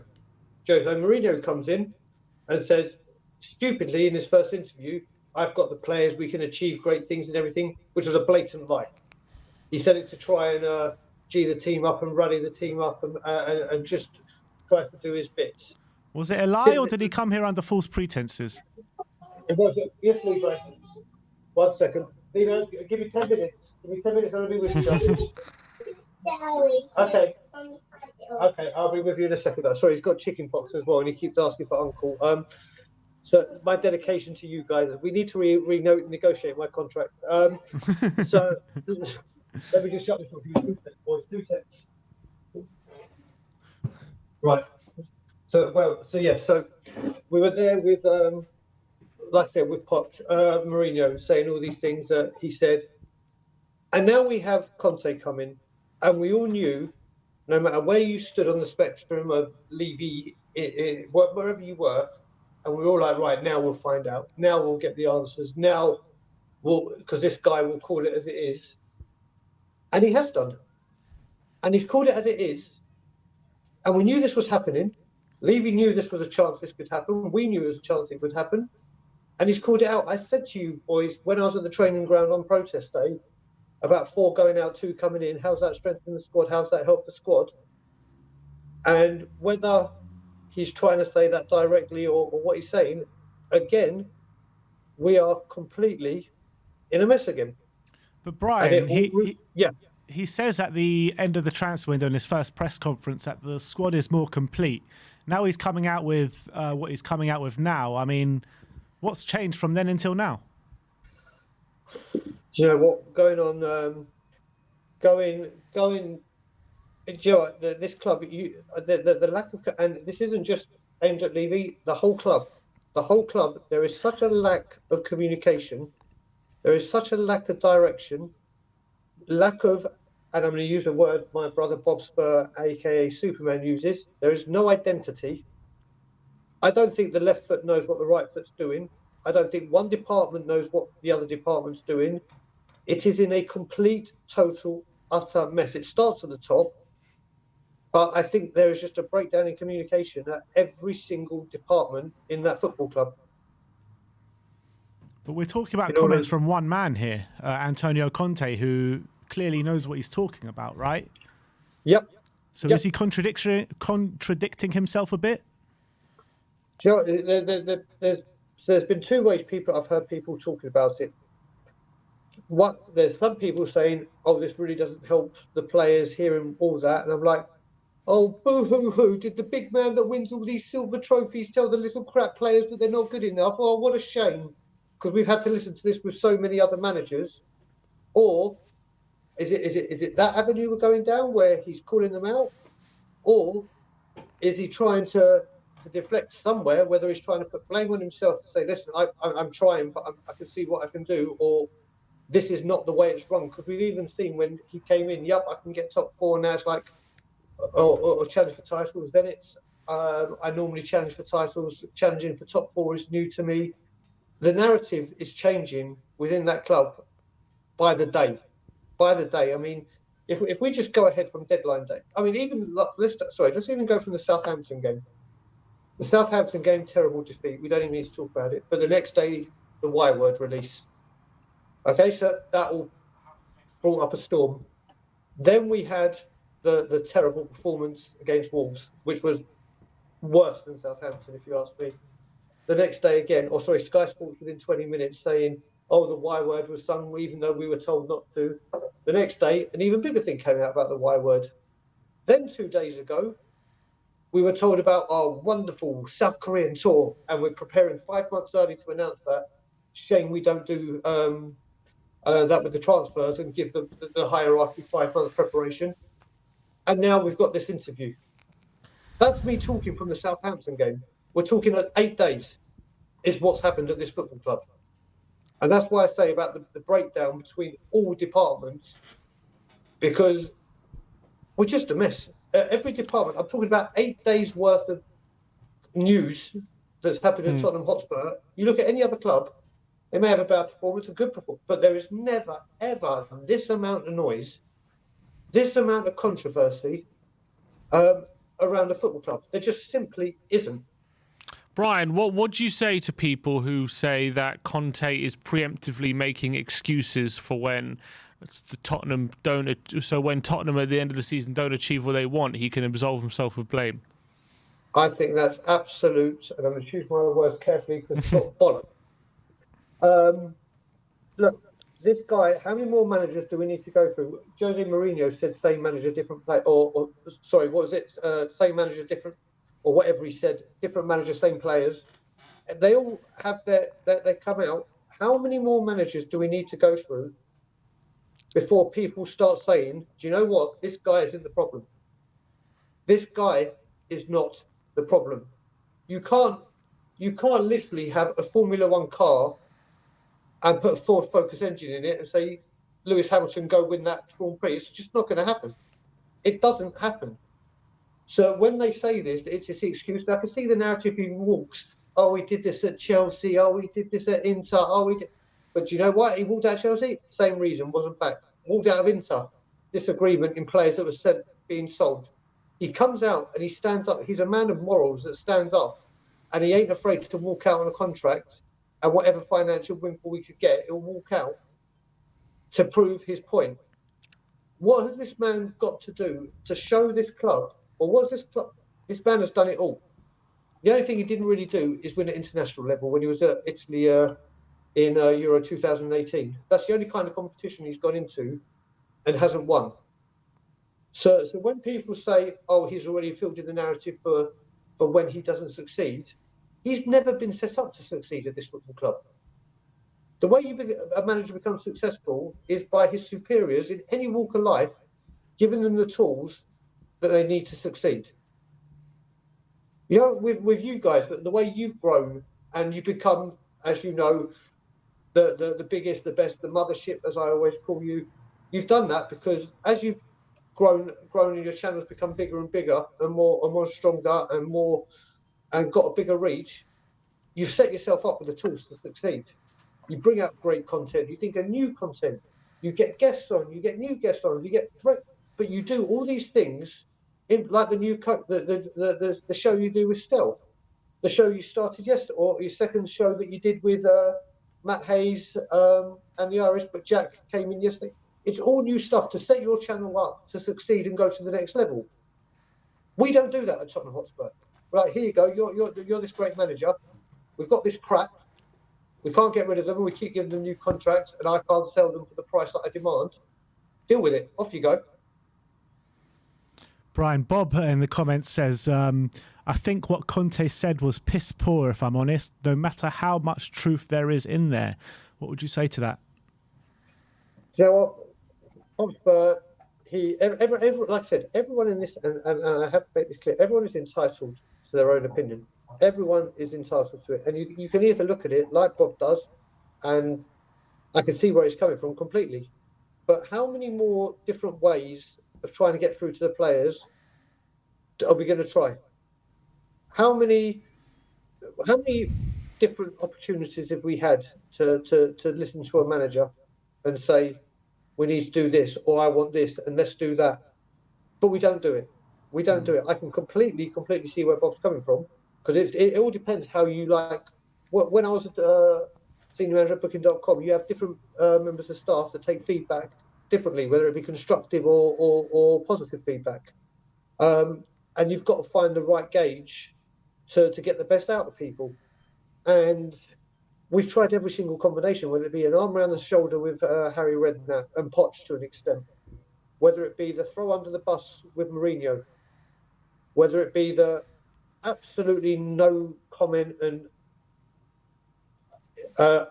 just went silent Nuno, or it's someone like Conte that comes in, has a reputation for doing this, but in doing so, just look at his trophy cabinet, just look what he's won, look what he's achieved, look what players say, and we go through this method. And if this one goes, what's the new method we try? Do we get Harry Winks and Davinson Sanchez's parents in to go, okay, there you go, just keep playing, it's a game, it's a game. There is a game, just run up and down, do bits, jumping for goalposts. Do we get, what do we do? Where do we bring go? your parents to work day. Exactly. Brian, I want to know your opinions on parents' evening at Spurs. Maybe that'll get him playing. I want to know, Brian. I want to know your opinion on what he's had to say on the January transfer window about the 4. He said, "I could never have expected that in January 4 players I still considered important would change their shirts." So again, there's loads of ways to interpret this. I mean, one of the ones that I heard, and I can't remember who I heard it from. I can't remember which YouTuber said it. A lot of it had to do with simply that they didn't fit into the 3-4-3 that we can all agree seems to be, or we know is Conte's blueprint of a thing. And the reason I take from that Conte said with these 4 players is this all happened on the last day once again. We gave it to the very, not just for players in, players out. Like when it comes to Harvey White, couldn't go out on loan because we didn't have enough strength in depth. If this had been staggered throughout the transfer window, or when the Ndombele, I mean, we all know when Ndombele started. I said before on this channel as well that I don't know any other loan deal in history that I can think of where someone's gone on loan and the parent club has demanded the other club pay 100% of the wages. I've just not. I mean, I don't know if it has happened, and correct me if I'm wrong, but I'm pretty sure it's happened. But it's not a regular thing, is it, Ben? It's not a. I mean, again, I'm not 100% sure on this, but that whole Ndombele thing went on for weeks. That could have been resolved if we said, listen, we'll pay 35, anything to get him off the wage bill, get him out of the club. And I'm just using Ndombele as the first one that came to my mind out of those people that left. And then it would have freed up some wages, freed up a space that maybe Conte may have been able to bring in someone that he did want, someone that he did need to fit into the system. Not saying it's gospel, but I just think, again, this whole leaving things till the last minute where a certain person in the club thinks it's very, very clever, but we're all sick and tired of it, has come back to bite us in the arse again. And how many more times? It's like you said, Ben, when you were on the show yesterday, which was a great show, by the way, is when you said, fool me once, shame on me. Fool me once, shame on you. My God, my sayings today are all over the place. I think it's been in this playroom. I'll start thinking nursery rhymes in a second. But this is what it's become. We know it's happening. We can see it. I mean, I didn't see the transfers. I knew he might pull something out the bag. But again, 28 days or 29 days we waited. And it's no time for the players to bond, to gel, to get within their new team, within their team. Can you imagine if we had a Bentancur and a Kulusevski for Chelsea, even if it was just the second leg and the away game in the league, the difference they could have made when we had Harvey White and Dane Scarlett on the bench, when we played 2 fullbacks, on both sides in like a 6-man kind of defence. Yeah, this is kind of where we've got to. And do you know what? I don't think, and also I think this is the first in a catalogue of interviews that will be coming out from Conte like this to try and push onus on the board to say, listen, this is the time, this is now. We're still trying to rip out a scouting network that needs to be redone. And I said yesterday on Irish's stream, if you look at it, if we look at Pete Poch and you just look at the defence, our left back was Rosen Davies, which we would say at that time Davies was doing a lot of good work then. Two quality, and I do mean quality left backs. In the centre, obviously we had the greatest defensive partnership we've ever seen in the Premier League era in Toby and Jan, and we had Dyer that could fit back in there. And don't forget Kevin Wimmer in the very, very first season when Jan got injured, did a good job for the second part or the last part of the season, but obviously next season wasn't as great. And then on the right, you had Carl Walker and Kieran Trippier. That's a fantastic. Back then, you would have said, right, the defence is perfect. There's no additions or whatever needed. And you look at it now. We have Romero, who is leagues above everyone.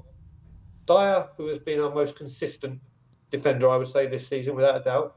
Then you've got Roden, Sanchez, Davies, Reguilon,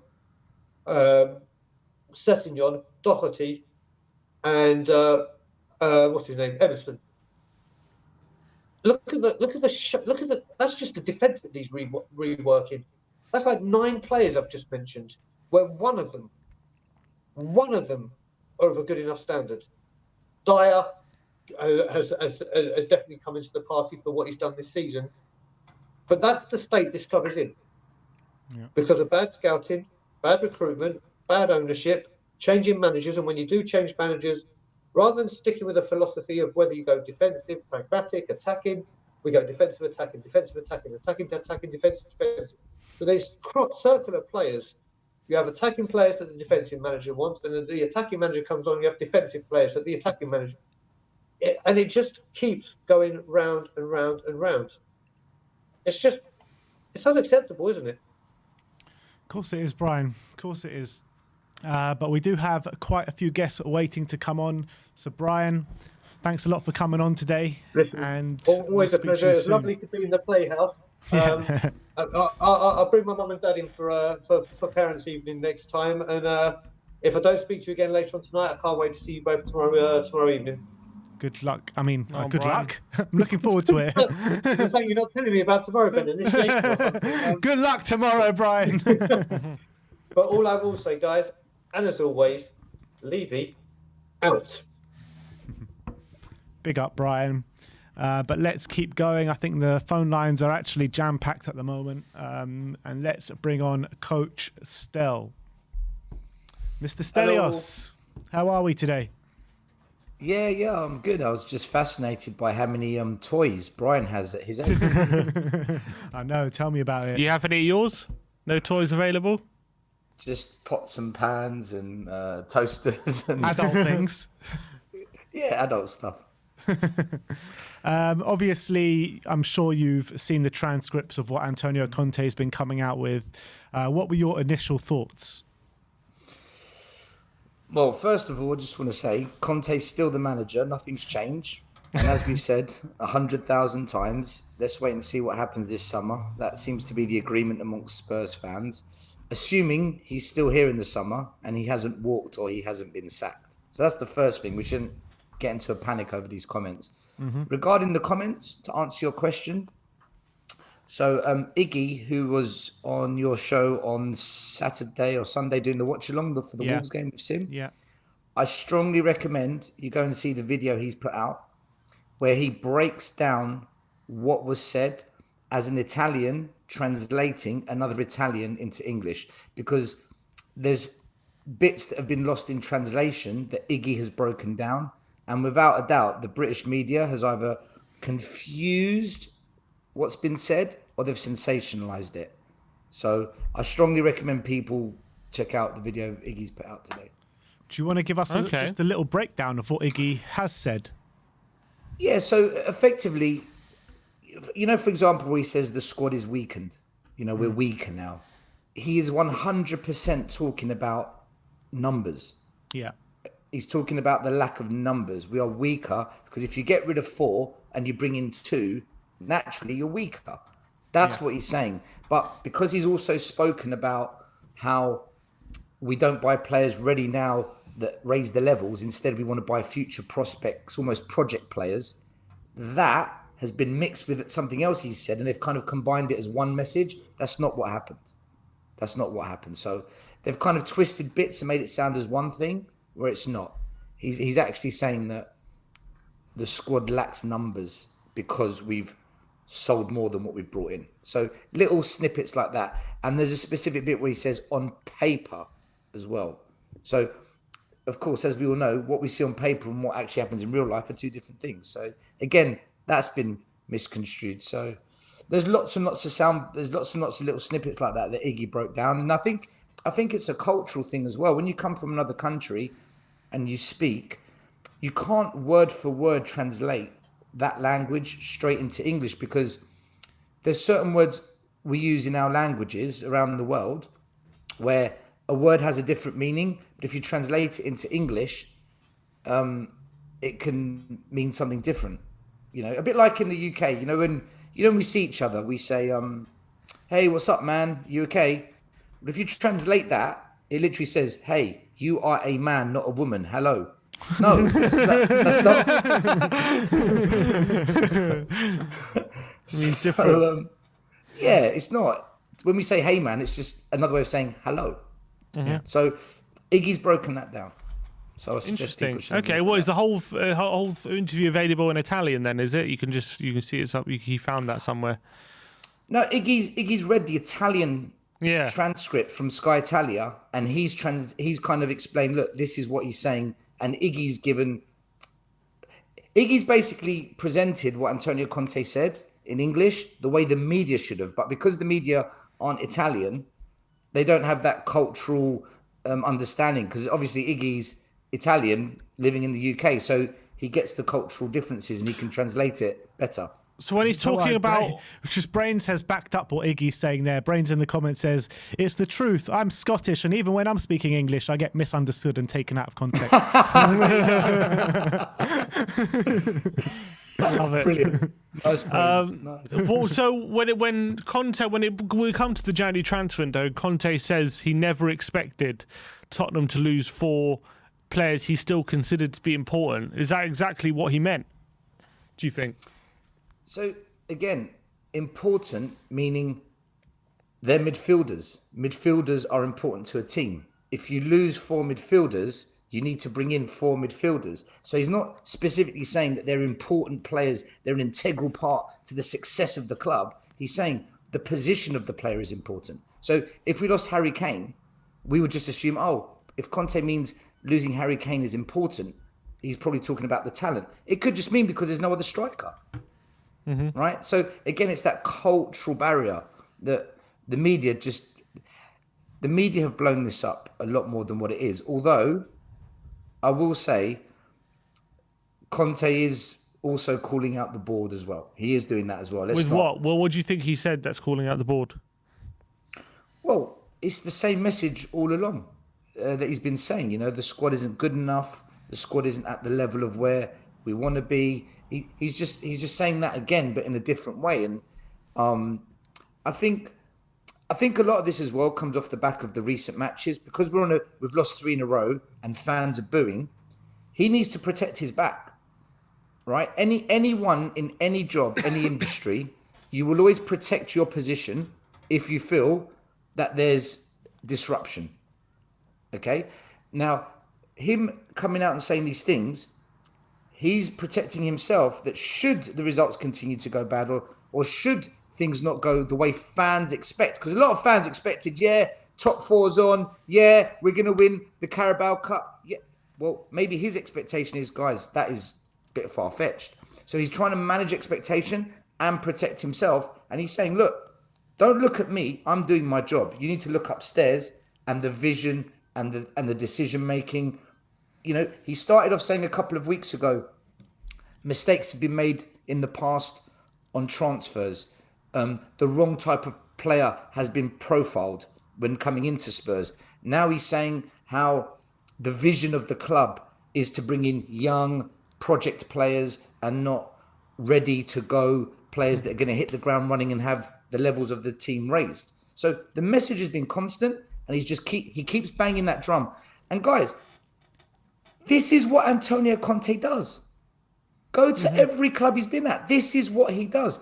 Which brings me on to the point that pisses me off with a lot of Spurs fans who are questioning what Antonio Conte is doing and, you know, being a bit unhappy with his comments. We brought in Jose Mourinho, a checkbook manager, and we weren't a checkbook club. So why on earth have we recruited a manager who depends on mass investment when we're not a mass investment club? That is a failure in recruiting the wrong type of manager. We then brought in Ryan Mason, who's got no experience at all. Wrong person for the job. We then talk about the club came out and gave this speech. We want to bring back the glory days. We want to play glory Tottenham football, attacking, free-flowing, dynamic, expansive football. So why have you brought in Nuno? Mm-hmm. And now you bring in a proven winner. Every club he's been at, he's done it. And he's bought the players he wants that are ready to go, that fit straight into the system and have an impact now. But you're a club that doesn't do it that way. So don't anyone have a go at Antonio Conte. Have a go at the people that are hiring the wrong managers for the wrong vision every single time. But what do you think Conte went into this project blind though? Would he not have known what the situation was? Because, you know, we nearly got him in the summer for one reason or another. The deal broke down. So something must have changed from the summer till now for him to agree the deal. But why has he agreed the deal if he isn't fully aware of the situation? I think what's happened is we didn't allow him to bring in his full coaching staff. We didn't want to pay him the £20 million per year, £15 million a year, whatever he's on. The alarm bells, the panic button, everything was activated when we lost 3-0 to Man United. The fans turned. First time it's been like that in the stadium where the fans have turned against the team, the owners, the man. It was very, very toxic that day. And the club, they had to react immediately. So what they've done is they've said to Antonio Conte, listen, we need you now. We need you right now. What do you want? I want my full coaching team and I want 20 million. Done. And he's like, okay. They didn't have time to discuss transfer policies, players, profiling, because he hasn't even assessed the squad. So they probably said, come in, here's your contract. He said, okay, I only want 2 years because he wants to make sure that they're going to back him in the long run. And they probably agreed to that because then for them, if it does go wrong, it's not a big compensation payout again. And they've probably agreed, look, come in, settle in, just sort this mess out, and then we'll discuss transfers. And I think now they're starting to discuss, the past 4 or 5 weeks, they've started to discuss transfers, and it doesn't add up with Antonio Conte and what he wants. But if you don't know what kind of a transfer manager he is, then why have you hired him? It's because they hit the panic button, Sim. They hit the panic button. And like most managers, they put a bit of trust in Levy. They put a bit of trust in Enoch and said, do you know what? This time they might change. This time they'll probably be a bit different because of what's happened in the past. And he did say before January, when he was interviewed, he did say, we haven't discussed transfers, we haven't discussed signings. He did say that. So it says to me that this discussion of what players they're going to bring in and what type of transfers, I think that wasn't discussed at the contract stage, but it was agreed that it will have to be discussed quite early on into his tenure as manager. And they did discuss it because 7-8 weeks after he signed, it was a transfer window. And they don't align. The two don't align. And there you go. So I think that's a fairly good analysis. What would you say to fans? For example, Bob in the chat said he didn't like what Conte said because he feels like us as fans look to managers to what they say for reassurances as to where the club is heading, and it looks too much like a defeatist attitude when he comes out with some of the stuff he says. What would you say to comments like that? First of all, great to see Bob back in the chat. So glad he's recovering, man. Honestly, read his most recent comments, though. Oh, and he also said it's true what you say about lost in translation, because he says in Indian, Coach Stell means Greek toilet cleaner. Listen, Bob. You're your demeanour immediately changed. Like, what was that, Bob?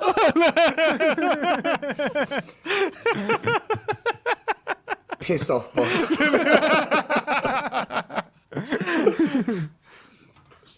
Brilliant. Look, I totally understand where Bob's coming from. Is there a positive that comes out of what he's saying? Is this doing anything good for the team and the players and the morale to hear this? This isn't about the players and the morale. This is about Conte trying to once and for all force the owners of Tottenham to wake the fuck up and realise they are the problem. So this is a good thing that he does.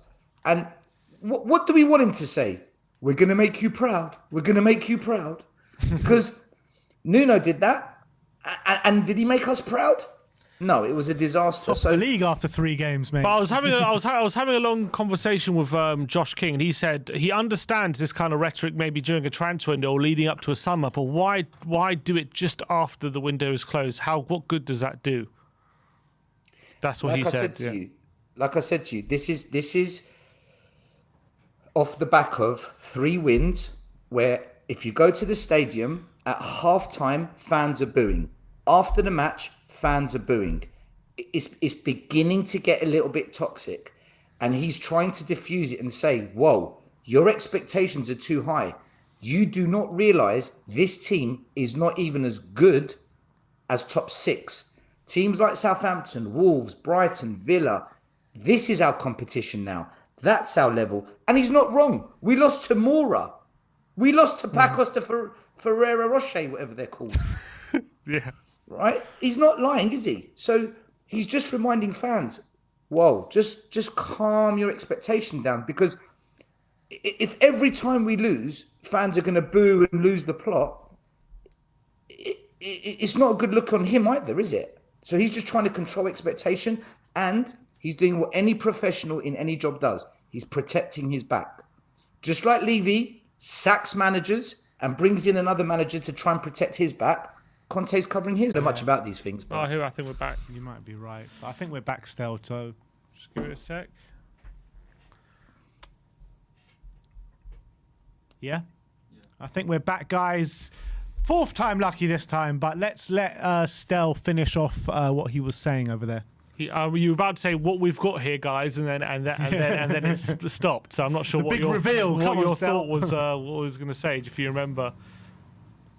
No, remind me where I was, because I was busy talking to Jory in the background. So we were talking about what people like Bob were saying about maybe Conte being defeated. You were saying how Conte's covering his own back, and then you were going to make a point about something. You said what we've got here, guys. I'm not sure what you're going to say. Yeah. He's saying to the fans, look what we've got here. Mm-hmm. Like, look at this team. You need to be realistic with what we've got. It's not very good. So stop comparing us to Man United and Arsenal and especially City, Liverpool. Those teams, that we're not at that level anymore. And that's what he's trying to do. He's trying to manage the expectation. And he said it 100 times. We need 2, 3, years. We need time. And I just feel he's trying to manage expectation to calm the fans down. And he's also trying to protect his position as the manager of Tottenham Hotspur and his future career at another club if he gets fired or he walks. And he's also sending a message to the board. Guys, this is what he does. This is what Antonio Conte does at every club he's been to. He puts pressure on the board when he doesn't get what he wants, and he keeps turning up the heat. And you either back him and he'll give you what you want, which is trophies, or you don't back him and then it just goes toxic. So I don't think fans should be upset or surprised. This is what Antonio Conte does. If you're upset, be upset with the board for hiring a manager that you don't like the way he's challenging them. And regarding the timing, why is he saying it now? Because he's got to prepare the narrative so that as soon as the transfer window opens, bang, bang, bang, bang, bang. Business is done. He's got his players. He gets a proper pre-season. Not everyone signed on the 31st of August. The Antonio way. If he waits until May, June to speak, it's too late, man. So he's setting it up. If anything, be proud that we've got a manager who's thinking ahead.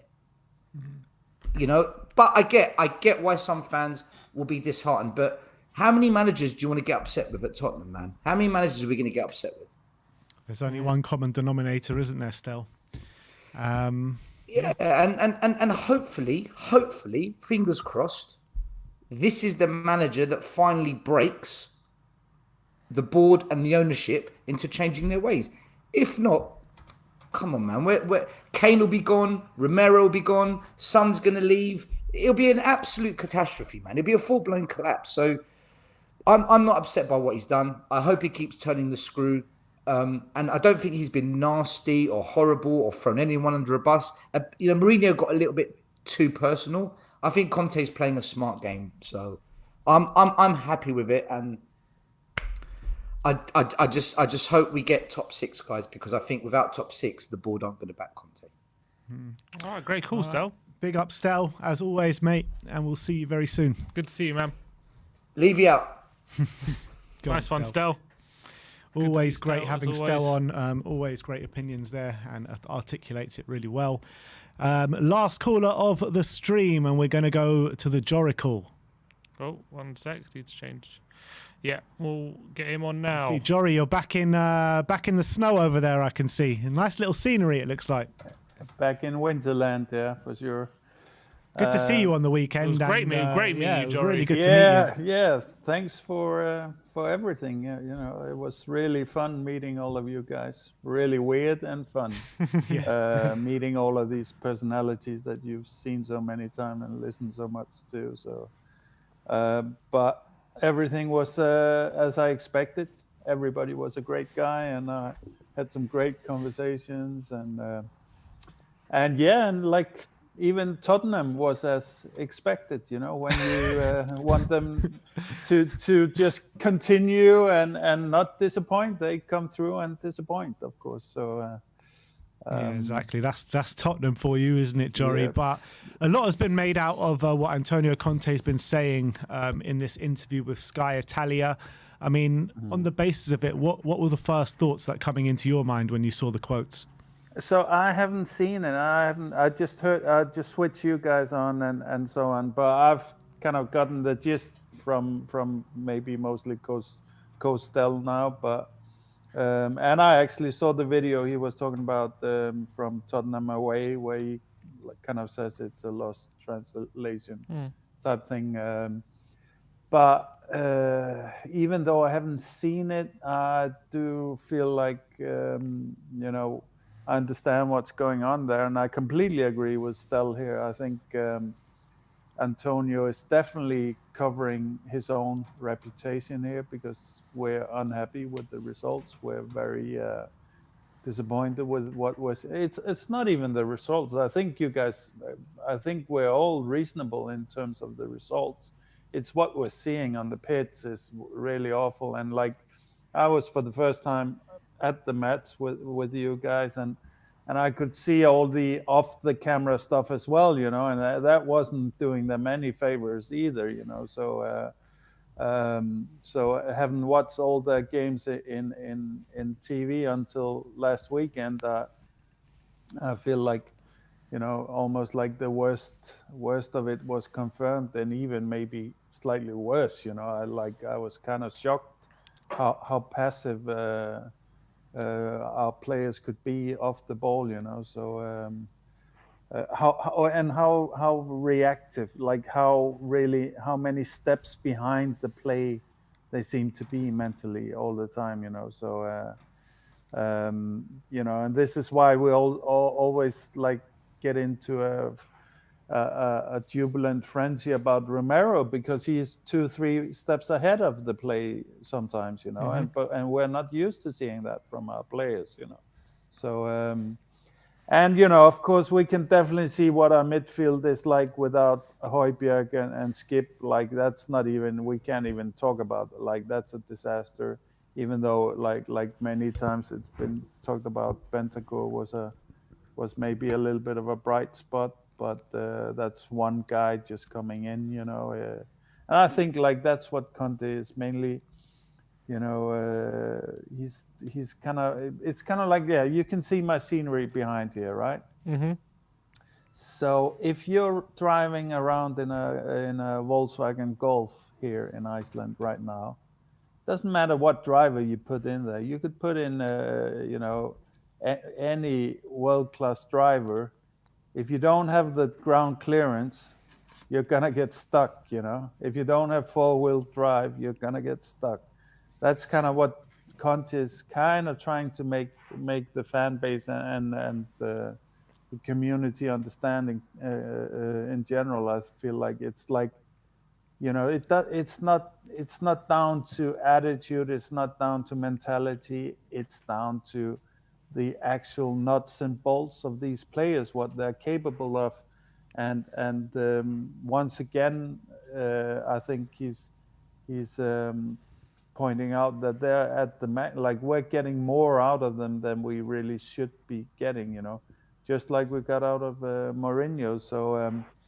So yeah, that's kind of how I take it. And I would say also it's Conte now saying, this is not my fault. I'm doing my best, and I'm actually getting more out of this squad than we should be getting, which I agree, even considering the last couple of games.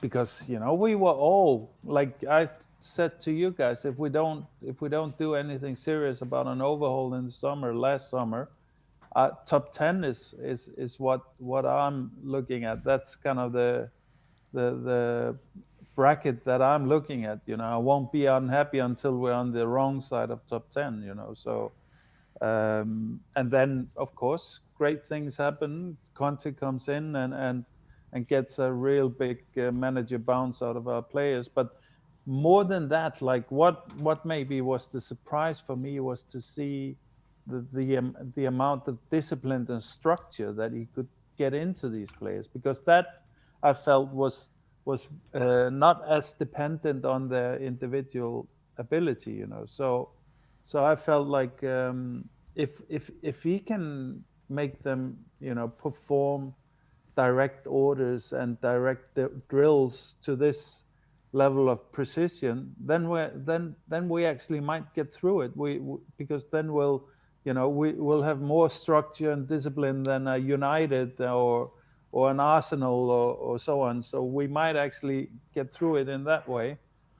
And I think now maybe also in training and stuff like that, maybe Conte, the honeymoon is maybe a little bit over with Conte and the players, and now he's really piling on the demands on the players. And that's when our players start reacting quite badly, when they feel like, now there's some grown-up demands. It's not all, as we say in Iceland, clapping. It's not all stroking with the hairs. It's also a little bit of stroking against the hairs, and that's when you see bad reactions from a lot of our players, And another thing structurally also is that there's so few players that cannot go missing, and we see it in the defense. It's like if we don't have a Dyer, there's no central communication going on in the defense. Even if Dyer is having his lapses of concentration and whatever, we clearly now see that there's really no positional communication going on in the back line unless Dyer is there. So because Romero is a great defender, but he was having his positional problems for sure in the last game, for example. So I think, like, for me and for us fans, I think like this is Conte is. I feel he's done this before, but this is maybe I need to read this comment myself. But I think maybe this is his strongest calls to call to arms in terms of the fan base. Now if we want this to succeed, we now line up behind Conte, and we start doing what we can do as fans, pile on the pressure on the board. So once it comes to the summer, and they're already working on the summer, of course, with the free agent stuff and stuff like that. So there's no time to be wasted. Once it comes to this window that's so crucial for us, the board will be under the maximum pressure. That's the only way this board reacts, and I am quite convinced now that it's maybe more a question of corporate culture than incompetence. So what I mean by that is, like, when you're talking about corporate culture, it's like mediocrity and avoiding confrontation and minimizing risk in everything is a very, very popular thing in corporate culture. What does that mean in football? That means basically probably like Levy has been running this club. It's like buying very cheap players, trying to groom them and get them evaluated pretty high, trying to get into competitions that generate extra revenue, because we don't, even though Europa League doesn't give much TV money, it does generate ticket revenue and etc.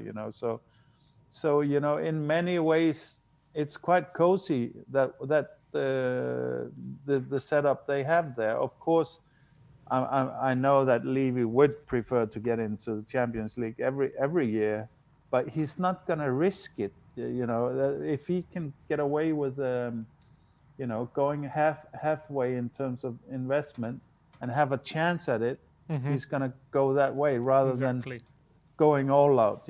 So what we now can so also in corporate culture, and we see it with Levy, you can get them to do what you do when they're fighting for their life, and once the pressure, I think, although I as a TV watching fan maybe underestimate how really difficult it is to coordinate things in the stadium. I was told in the game that there were some Levy out chants around where you guys were, right? Or what, in the or last game? that? Yeah, in the last game. Yeah, that's only because Brian Daigle was sitting in front of us. Okay, only Brian, nobody else. All right, so okay. To be honest, I didn't hear much. I just saw Brian and his friend Ryan at the end of the game were showing up ENIC out banners. Yeah, okay. But so I heard, I think maybe Brains or something told me or something that there were some chants, but I didn't actually hear anything, and I expected there would be some after the break there. But so clearly it's no small feat to kind of coordinate these things, but in general, I do believe that we shouldn't underestimate even just the banners outside the grounds and stuff like that.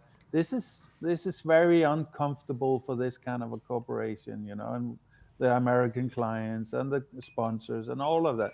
So they usually, I have to say to the fan, this is really something they would do quite a lot to get rid of, and especially if it gets turned up a notch, So let's not underestimate our influence in backing Conte. I think that's very much. I mean, he knows what he does. He knows that it's mainly us that are going to be reading these comments and reacting to these comments. So a Levy out followed by an Antonio song is a very, very clear signal, of course. Or a Levy out banner with a positive Antonio banner, so on.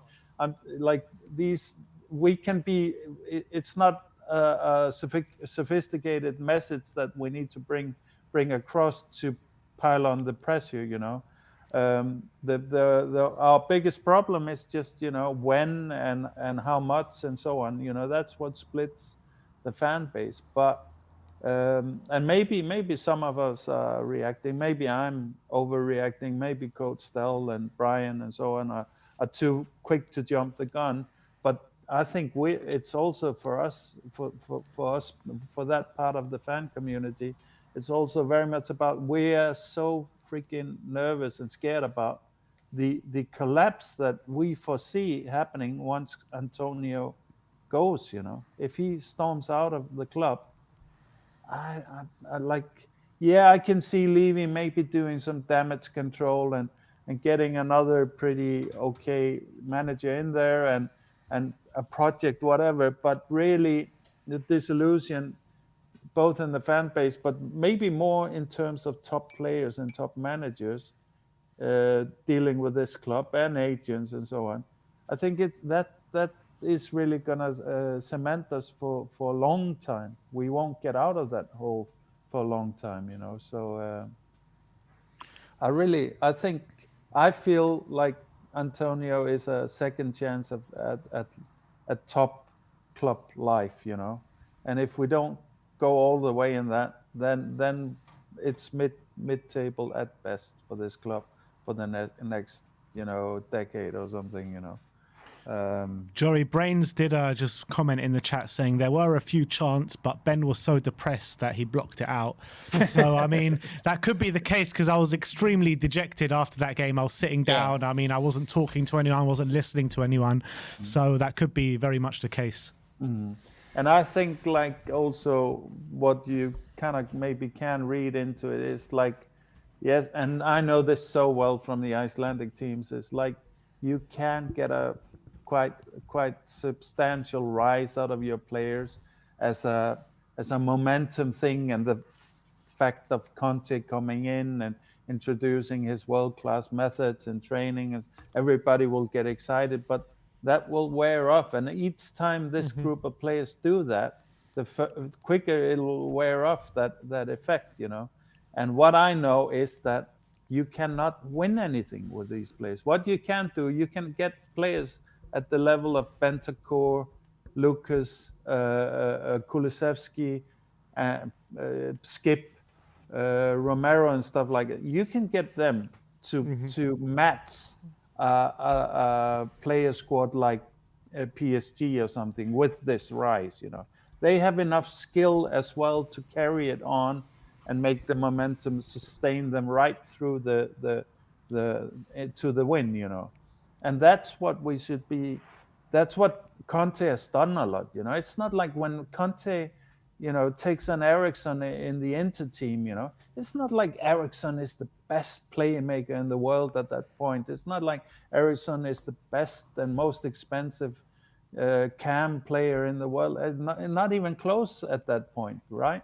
But he gets that rise out of him. He gets the rise out of Lukaku, who's been having a terrible time for a couple of years, you know, and on and on. The same with Skriniar, you know, and so it's not like they're like unrivaled number ones in their spot, or even, you know, in some cases top tens. They're just, they have a base level that is good enough to sustain them through when maybe the Viking team fighting spirit is maybe dwindling a little bit. They still have a level of play that's good enough, you know. Whereas our mainstay in the squad do not have that. They revert to such a lower standard once that spirit goes out of them. Once that concentration and intensity just goes down a little bit, the drop is so much, you know. So I think that's spot on.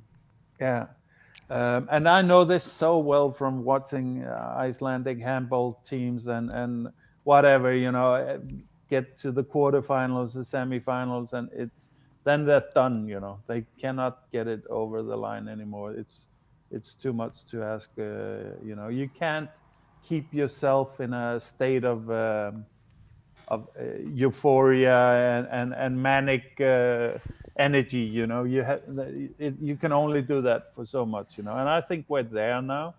Big question now is what can Conte do for us, because, you know, I still have, like, Conte has also tried to say that we shouldn't freak out even, and top four is maybe not in the picture, which I understand his message, but also I have a hard time seeing how is everything gonna work out in terms of transfers and building this Conte project without the top four. Okay, maybe a top six is enough for that, but I don't know European football. I cannot see it happening. I mean, you know, I don't think I'm being negative. I mean, do you see I mean, what would your predictions be if we end up in 7th or 8th or something? Yeah, I mean, like, it's hard to imagine Tottenham fully backing Conte to what he wants or what he needs in the summer, or having this big summer rebuild if we don't at least have Europa League at the very minimum. Even with Europa League, it's a bit difficult to see, but at least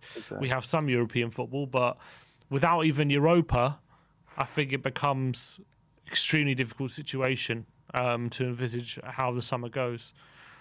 And do we then see Conte staying around? Do you think he's that committed to it that he's going to take like 2 years to build a real squad? Or I mean, history says no. competing? History says no, but history says Conte wouldn't have taken this job, and he did. So it's also it's difficult to analyze that situation. But in terms of that, taking this job, for me, it seems like there's a consistent kind of deceit. Like all these managers get kind of deceived by what this club is. It feels like they and you know that's when all these facilities and the stadium and this club is an illusion, Jory. That's why. because that's exactly what Conte said, didn't he? He said that Spurs have to match their off-field ambition with on-field ambition. He said that when he first came, or within a few weeks, and that's because, as you say, he comes in. It's the best stadium in the world. The training ground's amazing, no expense spared. Everything's incredible. Then on the pitch, we got Matt Doherty, a right back. Exactly. Sometimes this is exactly. I mean, you could, you know, I coined the phrase last time with my huge rant there that it's the McDonaldization of our club, you know. And if you take that analogy and go to that, I would say it's comparable to having exactly a fully streamlined front not front office but front store. Or storefront, I guess it's called, of a nice restaurant where everything is very convenient and super nice and streamlined. And then you're making your burgers with some of the crappiest ingredients that you can ever find, you know. I think that it's quite a bit of that in our club. And because all of this that the stadium and the grounds and all of that doesn't lose any value. That just keeps on increasing in value, property value. Like that just keeps on ticking into the green, you know. Whereas going for it with a squad is, you know, if you don't get the win in, then you're actually maybe in a bad situation money-wise on the squad terms. But in this greater schemes of ENIC, it's ridiculous, really, you know, because we are one of the biggest revenue-producing clubs in the world, and we can't, and no other clubs really are in that bracket without being successful clubs, without being silverware clubs, you know. So it's almost like they're kind of gaming that whole thing and just keeping it at a very low risk, but with this high return in terms of all their assets getting, you know, keep increasing, you know. So you know, it's a annoying conversation. It's annoying that we have so many shows about this topic. We would want to be talking about tactics and individuals doing stuff on the field and stuff like that. But like I said to you, Ben, and we agreed on it, like no matter how we turn this conversation, it always ends up that our most pressing issue on the field is Levy, and he's not playing, but he is always the most pressing field issue, you know. So absolutely, yeah. Jory. And I would say to the ENIC out people, even if you're ENIC in people, if you're ENIC in, you have to understand that the most important thing still for everybody is to get Conte back now. So you do what you think you need to do as a fan to make sure that Conte get back, you know. So absolutely, yeah. All right. Big up, Jory. Great call. Nice to once see All you, right, man. guys, it was so much fun coming to your celebration, and yeah, I will be jumping at the next opportunity to be over there maybe it'll just be me. Then I can, go a little bit more rowdy with you guys. We look forward to it. We look forward to your next being over, Jory. Can't wait. Yeah. All right. Take care, guys. Nice one, man. Big up, Jory. Enoch out. Enoch out, he was said, great as he was going out. Was great meeting Jory, wasn't it? Yeah, always. It was great meeting everyone. I mean, Friday night, I don't know if you guys know, but we had a party for reaching 100K, and we had everyone that could come came. We had about 30 or 40 people there, and we've got a very special video coming out on that, hopefully today, but it could be tomorrow or something, but we're hoping it can get out today. So anyway, thank you everyone for joining us today. Some really good callers, some really good insight, and we just deconstructed every word that Antonio Conte did say in his interview with Sky Italia. The clip of our explanation of it is now on the channel, so check out that if you want to have a look at it. But that is enough for us today. We'll be back with Predict the Prem a bit later, so stay tuned for that. Thank you everyone for joining us today. Like, subscribe and comment, and as always, come on you Spurs. Come on you Spurs.